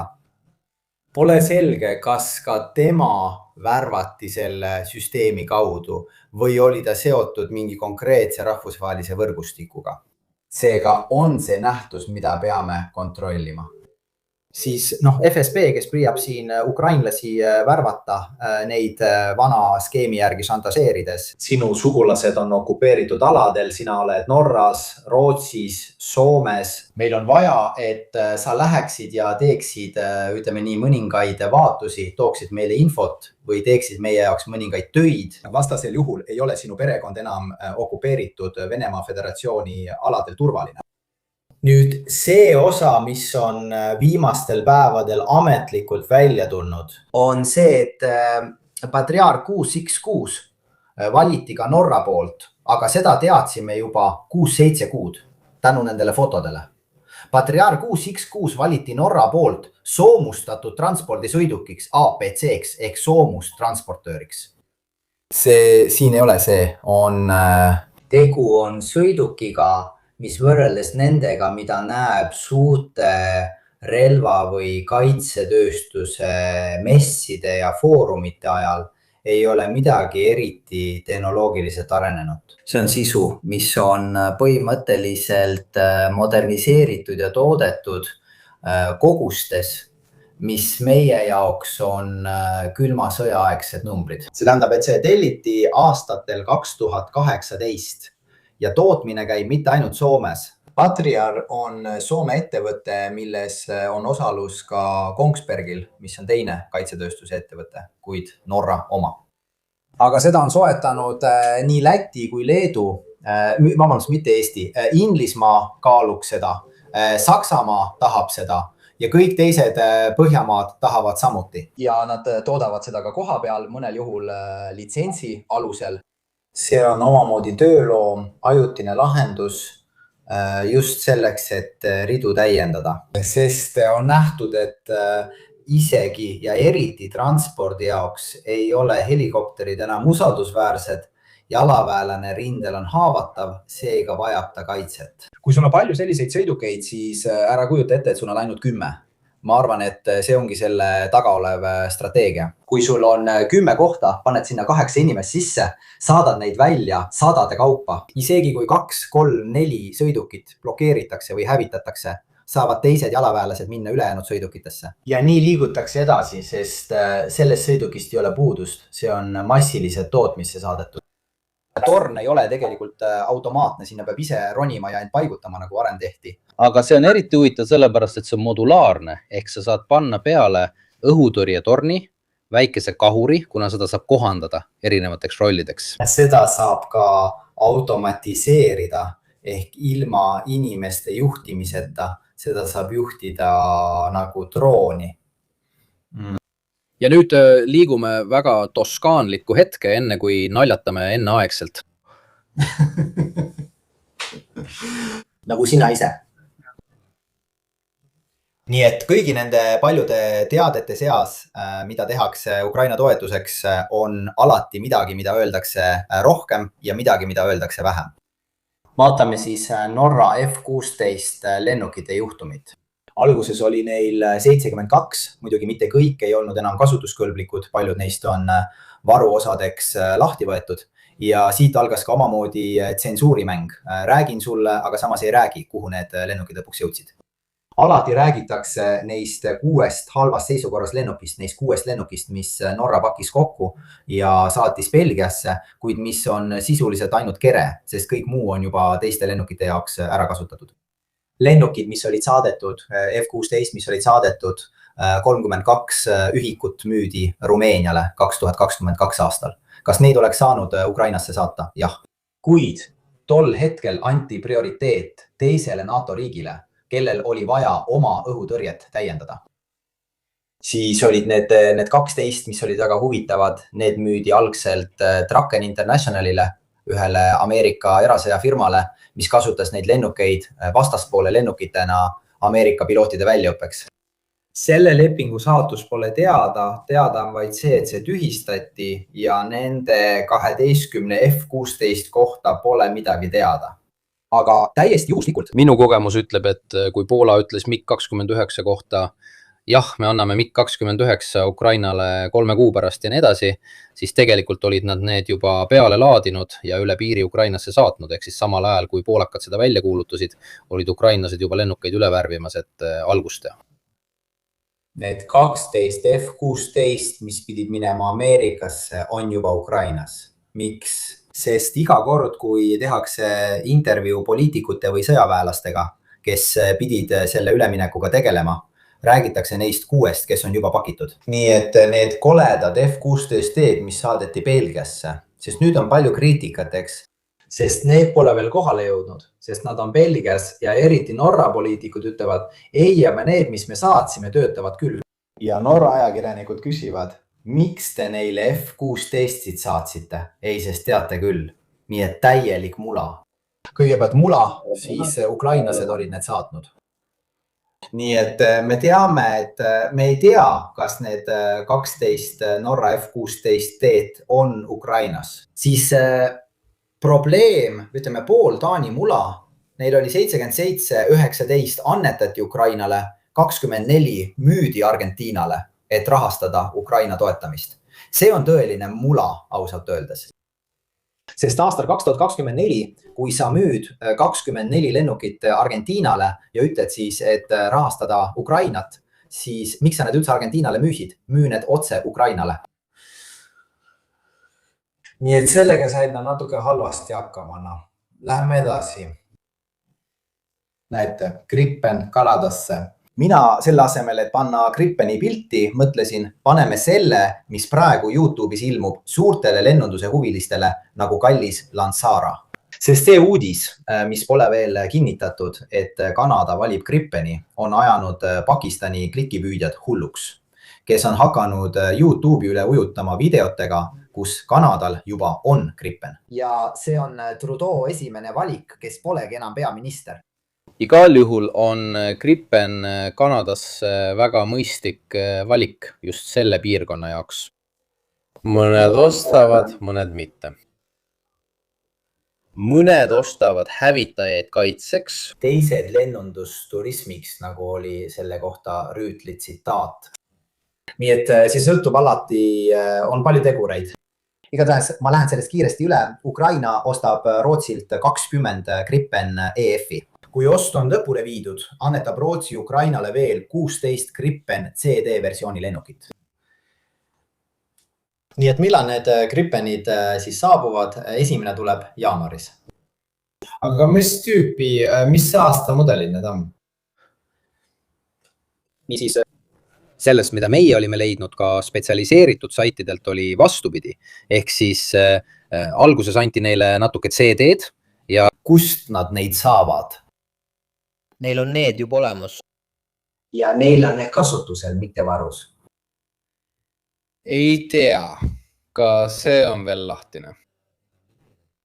Sest ma tean, et neil ei olnud varus suuri koguseid.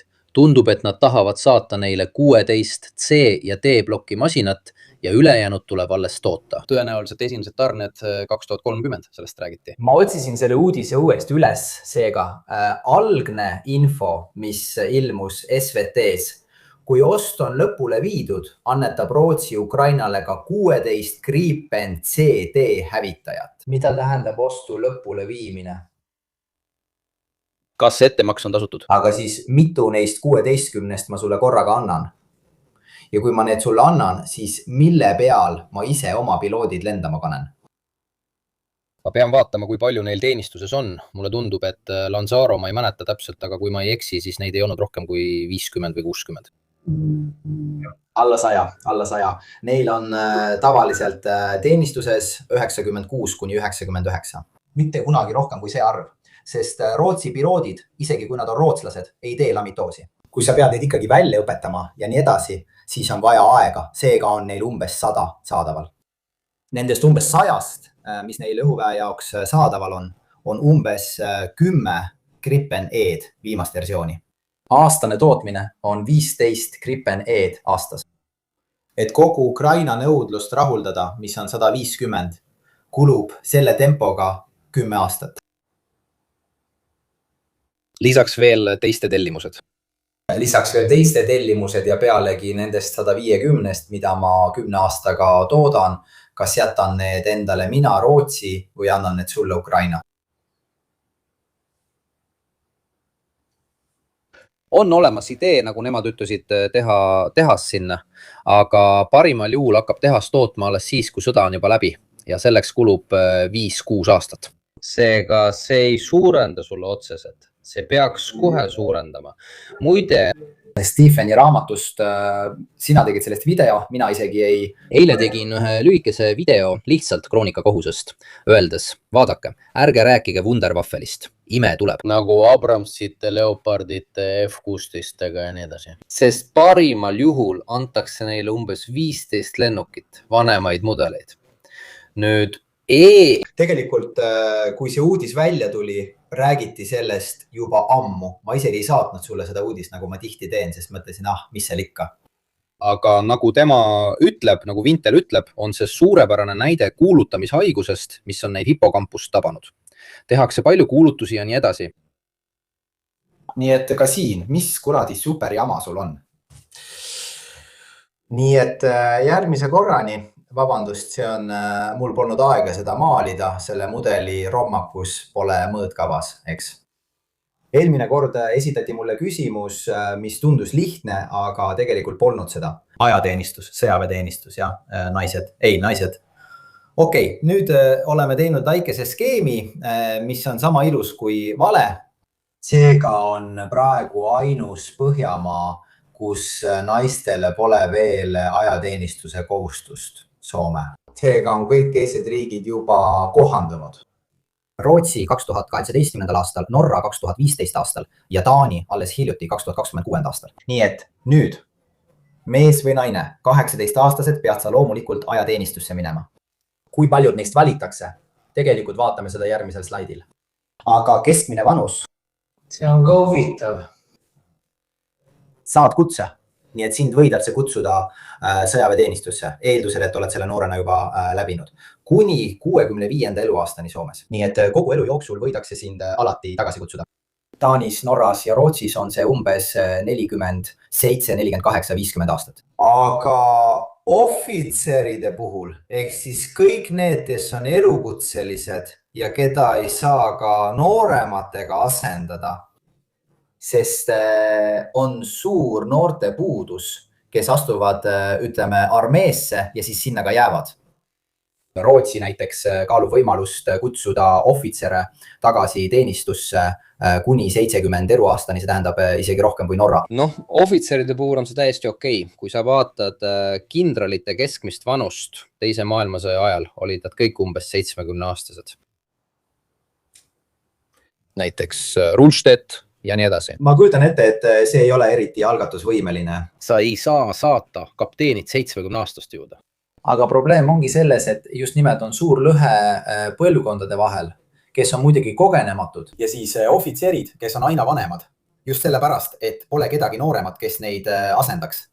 Sest sõjaväeline kaviaar ei ole atraktiivne ei Taanis, Norras ega Rootsis, sest erasektor pakub palju rohkem võimalusi, on dünaamilisem, rohkem raha ja nii edasi ja nii edasi. Nii et lahendus, mida nad praegu otsivad, on hoida neid vajadusel kuni 70. eluaastani, aga see ei ole pikaajaline lahendus ilmselgelt. On vaja muuta sõjaväeline karjäär taas atraktiivseks igal juhul nende riikide tööturul. Taani, Norra, Rootsi. Nüüd siin on natuke vähem, kuidas öelda, labane või robustne kujunduse poolest. Nii et kui paljud noored igal aastal kogu aasta käigust ajateenistusse lähevad? Soomes on 22 000 noormeest, kes moodustavad 76% kogu aasta käigust. Seega Soome 18-aastastest läheb 76% ühel või teisel viisil ajateenistusse. Mis siis võib? See asi tuleb aastate lõikes vaadata, sest nemad teevad ju harjutusi. See tähendab, et sina oma elu jooksul riigi ja kodanikuna oled kogunud tohutu hulga inimesi, kellel on vähemalt mingisugune väljaõppe ja kes igal aastal seda värskendavad. Ja vastane, kui ta tahab sind rünnata, ei pea tegema nii nagu need ukrainlased, kes leiavad eest 30-aastased, kes võib-olla pärast Nõukogude Liidu lagunemist polegi ajateenistuses käinud ega üldse läinudki. Seal oskavad kõik relva kätte võtta. Soomlased lasevad käesti. See ongi probleem. Täpselt. Praegu arutatakse ka ajateenistuse kehtestamist, ka võrdset ajateenistust, seega ka naiste ajateenistust. Sest lõpuks saadakse aru, et lisaks mehele, naisele ja ka füüsilisele kohalolule. Motivatsioon on see, mis teeb suure erinevuse ajateenijate arvus, ütleme siis ajateenijate hulgas, kes viivad programmi lõpule. Sest need numbrid, eriti need, mida näeme Rootsis, on väga noored, nad on ainult 9% kohordist. Probleem on selles, et mida rohkem lähenetakse 10, 11, 12 või 14% kohordist, seda madalamaks muutub ka nende protsent, kes suudavad ajateenistuse aasta lõpuni teha. Sest paljudel on olemas teatud varu, mis kasvab nendest, kes on sunnitud seda ajateenistust läbima, kuid psühholoogilistel või füüsilistel põhjustel peavad nad selle pooleli jätma. Enne kui nad lõpetavad selle teenistuse, enne kui nad lõpetavad aasta. See on probleem, millega tuleb tegeleda, eriti Rootsis. See on ka kultuuriline probleem, sest ajateenistus oli täielikult kaotatud ja siis taastati. Nii et kultuur on selle täiesti unustanud. Muide, tegemist on siiski riigiga, millel on militaristlik kultuur ja nii edasi. Nad peaksid seda mäletama, ta ütles. Kahjuks nad mäletavad seda, aga nad ei mäleta, kui palju see neile maksma läks. Psühholoogilises ja füüsilises mõttes. Nii et küsimus on selles, et on arenenud välja õigustatud patsifism, aga samal ajal ka selline kultuur nagu Itaaliaski, kus enam ei ole ajateenistuse tegemise kultuuri, sest see ei vii kuhugi. Kui sa Norras ütled, ma käisin ajateenistuses, tegin isegi mõned kuud rohkem, sest läbisin mingi eriväljaõppe, see annab CV-le juurde, seda nähakse hea kogemusena, sest see on midagi, kus sa paned end proovile. Nii et mingil moel. Rootsis peetakse seda aja raiskamiseks, sest mina ei taha siin olla ja teha piu-piu-piu püssiga tulistada. Mina tahan minna ülikooli, tahan tööle minna, tahan raha teenida, tahan endale kodu saada ja hästi elada. Nii et Rootsis nähakse ajateenistust ikka veel kui aja raiskamist. Nüüd siis viimane suur küsimus. Millist Põhjamaad esindab härra Craig Bond? Mägibond, kontoribond, seksikas bond ja vagabond. See on teie vastus, härrased. Vahepeal, kes on tänane sponsor? Bravo.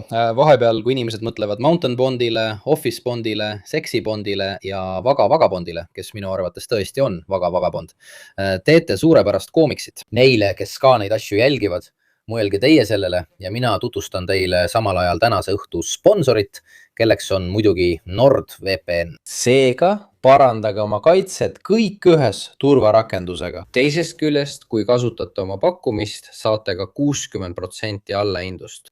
Praegu on NordVPN kõige arenenum VPN tänu järgmise põlvkonna viiruse tõrjele. Põhimõtteliselt ühendab see 2 tööriista ühte, nii et teil on ainulaadne tööriist kõige kaitsmiseks. Väga intuitiivne, kõik ühes rakenduses ühe tellimusega. Täiuslik kaaslane internetis surfamiseks. Tuletan teile ka meelde, et see on pettusevastane, andmepüügivastane, blokeerib petulehti, kahtaseid linke ja on pahavaratõrjega. Ma mõtlen, nad pidid ka ise looma andmebaasi nagu meie, eks, et kõike teada saada. Kas neile saadetakse teateid või otsivad nad ise neid üles? Võib-olla kasutavad nad ka tehisintellekti, et luua andmebaasi pahavaraga saitidest, jälgimisvastastest lehtedest ja muudest sellistest asjadest. Siil on ka pettuste filtreerimine. Teisest küljest, kui kasutate minu QR-koodi, ei pea te mind kuulama ega lingile klõpsama, vaid saate otse skaneerida. Parandage oma veebikaitset. Ja mis kõige tähtsam, selle eksklusiivse pakkumisega saate siit lingi kaudu 4 lisakuud, loomulikult Parabellumi kaudu. Ja kui teile see ei meeldi, saate seda riskivabalt proovida, sest pärast 30 päeva saab sellest rahulikult loobuda. Ja lisaks toetate teie kanalit ja seda, mida me teeme, mis ausalt öeldes kellelegi halba ei tee, ütleksin. Ma jätan teile QR-koodi. Leiate lingi kirjeldusest, vestlusest, kommentaaridest ja esiletõstetuna. Kas NordVPN blokeerib ka Ukraina droone? Ma ei tea, küsin, et kedagi tsiteerida. Nii, teie JS Bond, mõned ütlevad NordVPN Bond, Vagabond. ma lähen rohkem Vagabondi.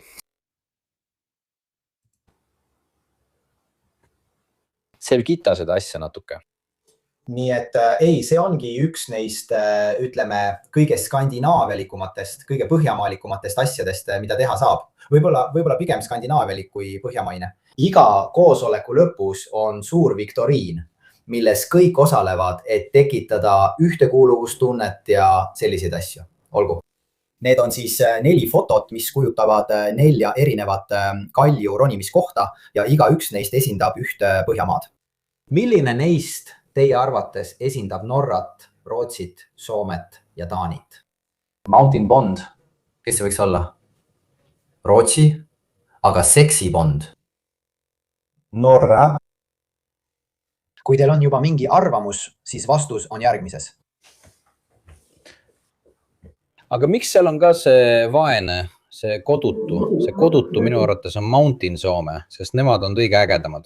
Bond, Mountain tundub mulle rohkem Soome, ägedamad ja nii edasi. Need, kes on muutunud pehmevaks, on minu arvates Norra ja Rootsi. Need seksikad, need totakad kontoriinimesed, kodutu peab olema mingi põhjamaine sisemine nali võrreldes kõige vaesema riigiga, seda peetakse kõige kehvemaks ja nii edasi. Nii et need võivad olla Taani, vaatame natuke, kas... Sa ei ole ühtegi õigesti arvanud. See on sa. See pole üldse seotud. Jah, ei, siin on mõte selles, et jah, soomlased on... Soomlasi peetakse vaesteks. Ei, mitte vaesteks, vaid lohakateks. Aga nad on lohakad, kuid oskavad tulistada, pagan küll. Tegelikult polegi nii, et kodutud ei oska tulistada, lihtsalt nad ei näe välja nagu peenutsejad. Nagu see rootslane või alati mägedest nagu see norralane või natuke metroseksuaalne nagu see... Taanlast peetakse metroseksuaalseks, panseksuaalseks. Selles sisemises naljas, ütleme, nagu Balkani Reddit, kus Balkani rahvad üksteist omavahel solvavad ja nii edasi. Ja tegelikult see ongi Redditist. Aga see on väga täpne, mis värk. Minu kui kõrvalise inimese mulje on, et soomlased on ägedad, sest nemad on need, kes annavad teksa ja on suutnud vastu pidada. Ruutslased, need, kes olid ägedad, aga kõik on saksa moodi tõsised. Taani pehmo on natuke selline, ma ei näe teda selles rollis. On tõsi, et nad kõik sõidavad jalgrattaga, autodele on suured maksud, kõik on rohelised ja nii edasi, nad on liikunud kindla suuna poole. Aga näiteks olen ma näinud ka palju segadust Norras ja Rootsis, ka nende sisserändajatega, keda nad on vastu võtnud. Riik on kaotanud palju oma, ütleme, sära just. Norra stiilis puhaste käte boonus, tehnoloogiline väljapressimine. Sellega lõpetame siis suurejooneliselt ja paugu pealt. Nii, mis ma siis Mirkole Epsteini teemal pinda käisin? See on Norra nurgast vaadates üks võtmeküsimus. Esiteks, sest siin ei saanud pihta 1, 2 või 3 poliitikut mingist parteist, vaid pihta sai kuningakoda, sest printsess Mette-Marit oli sageli Epsteini villades külaline kuni 2010. või 2012. aastani. Asjasse oli segatud ka endine Euroopa Nõukogu president Torbjörn Jagland, 3 Norra diplomaati ning Maailma Majandusfoorumi president, endine Norra välisminister ja seega ka Maailma Majandusfoorum. Sellest tulenevalt pidi ta presidendi kohalt tagasi astuma. Mis oli huvitav, seda seletasin ka Mirkole enne otseülekannet, oli see, miks need inimesed üldse, miks Norra oli nii tugevalt mõjutatud. Ilmselt sellepärast, et neil ei olnud kultuurilisi antikehi, et sellistes olukordades toime tulla ega suhelda inimesega nagu Epstein. Seega mõned neist tõesti ei teadnud, millega nad silmitsi seisavad. Need, kes aga olid selle elustiiliga kaasosalised, isegi diplomaadid Terri ja Rod Larsen, abikaasa, kes mõlemad on diplomaadid, olid Epsteiniga nii isiklikult seotud, et Epstein nimetas oma testamendis nende 2 last ning mõlemad pärisid Epsteinilt $5 miljonit. Selle Norra diplomaadi paari üks lastest, kes oli seega selles testamendis nimetatud, ei suutnud vastu pidada ja võttis endalt elu. nii et see, mida ma Mirkole ütlesin, ei ole nii, et pomm pole Ameerikas, see on plahvatanud. Kajad jõudsid isegi Norrasse, ka nemad olid osa sellest süsteemist ja uurimised, mis praegu Norras käivad, võivad tuua tulemusi enne kui Ameerikas. Seega see, mis võib Norra uurimistest välja tulla, leiab kindlasti kinnitust ka Ameerikas ja ülejäänud võrgustikus. Selle juhtumi ümber, ja see võib juhtuda enne kõike seda, mis Ameerikas toimub. Just sellepärast, et Ameerikas püütakse seda maha vaikida, tulemusi varjata. Väga palju, siin on neid vähe, kuulsad, tähtsad, seega on lihtsam jõuda mingile järeldusele või keegi kirjutab, aga kuidas kõigi nende saarte ja jahtidega, mis siin on, just seal pidi see juhtuma. Ja see ongi asja tuum. Zimbabwesse ei satu juhuslikult. Sinna ei satu juhuslikult. See ei ole nii, et kui see on marsruudil, siis kas ei saaks korraks läbi hüpata. See ei ole see 1983 aasta laul Rotta per casa di Dio, sinna lähed sa meelega. Just nii. Täiuslik. Nii et ütleme nii, hoidke selle silma peal, sest sellest tuleb midagi välja ja see ei jää tõenäoliselt ainult Norrasse. Ainus lahendus, mis paljudel neist on, ja mõned on seda juba proovinud, on need kõrvaldada, nagu tegi Epstein.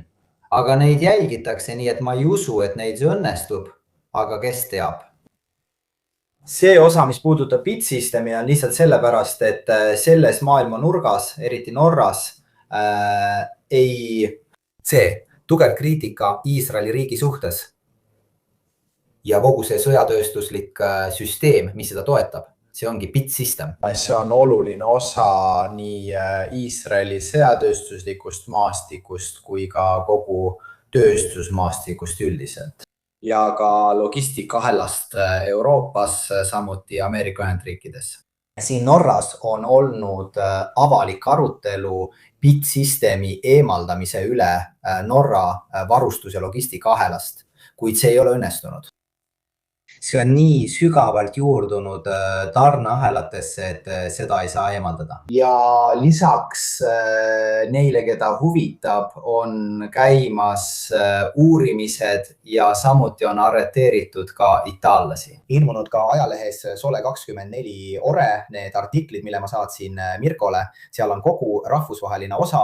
On ka see, kus lobistid, kes on igatahes seotud NATO-ga, on tõepoolest ära ostnud ohvitsere, kes vastutavad hanke eest.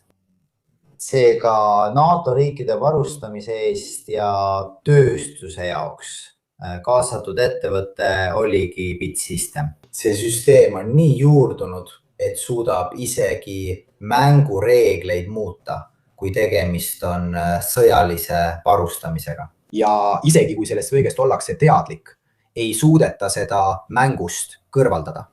See tähendab, et see on nii sügavalt sees, et kui see eemaldada, ei tööta enam miski. Ja seetõttu kasutavad nad võib-olla ära teadmist, et nende positsioon on domineeriv ja hädavajalik. Bitsystem on hiljuti võitnud. Ei öeldud, milline Euroopa riik, aga nad võitsid 1 400 000 000 euro suuruse lepingu ühe nimetamata Euroopa riigiga. Nüüd, kui me tahame, oletada, siis see on lihtsalt minu enda hüpotees. See on suur riik, kellel on palju raha, tehnoloogiliselt väga maha jäänud ja kellel on suur süütunne selle riigi ees, kust bitt pärineb. Nii, kõik on korras, härrased.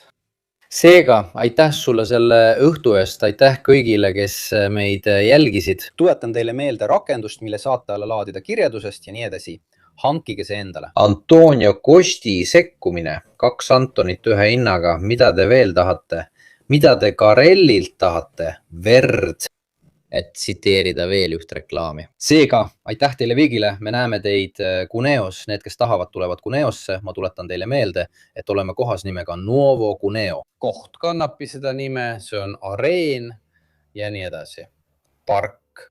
Oleme seal juba 3 või 4 korda käinud koos Kapitini, Lanzara ja teistega. Ma arvan, et olete näinud neid sõnumeid, mille ma panin üles, mida ma sotsiaalmeedias avaldusin. X-is on plakat üleval, kell 17 oleme seal, räägime natuke kõigest, võtame ka raamatud kaasa. seega aitäh kõigile ja head nädalavahetust. Grazie a tutti.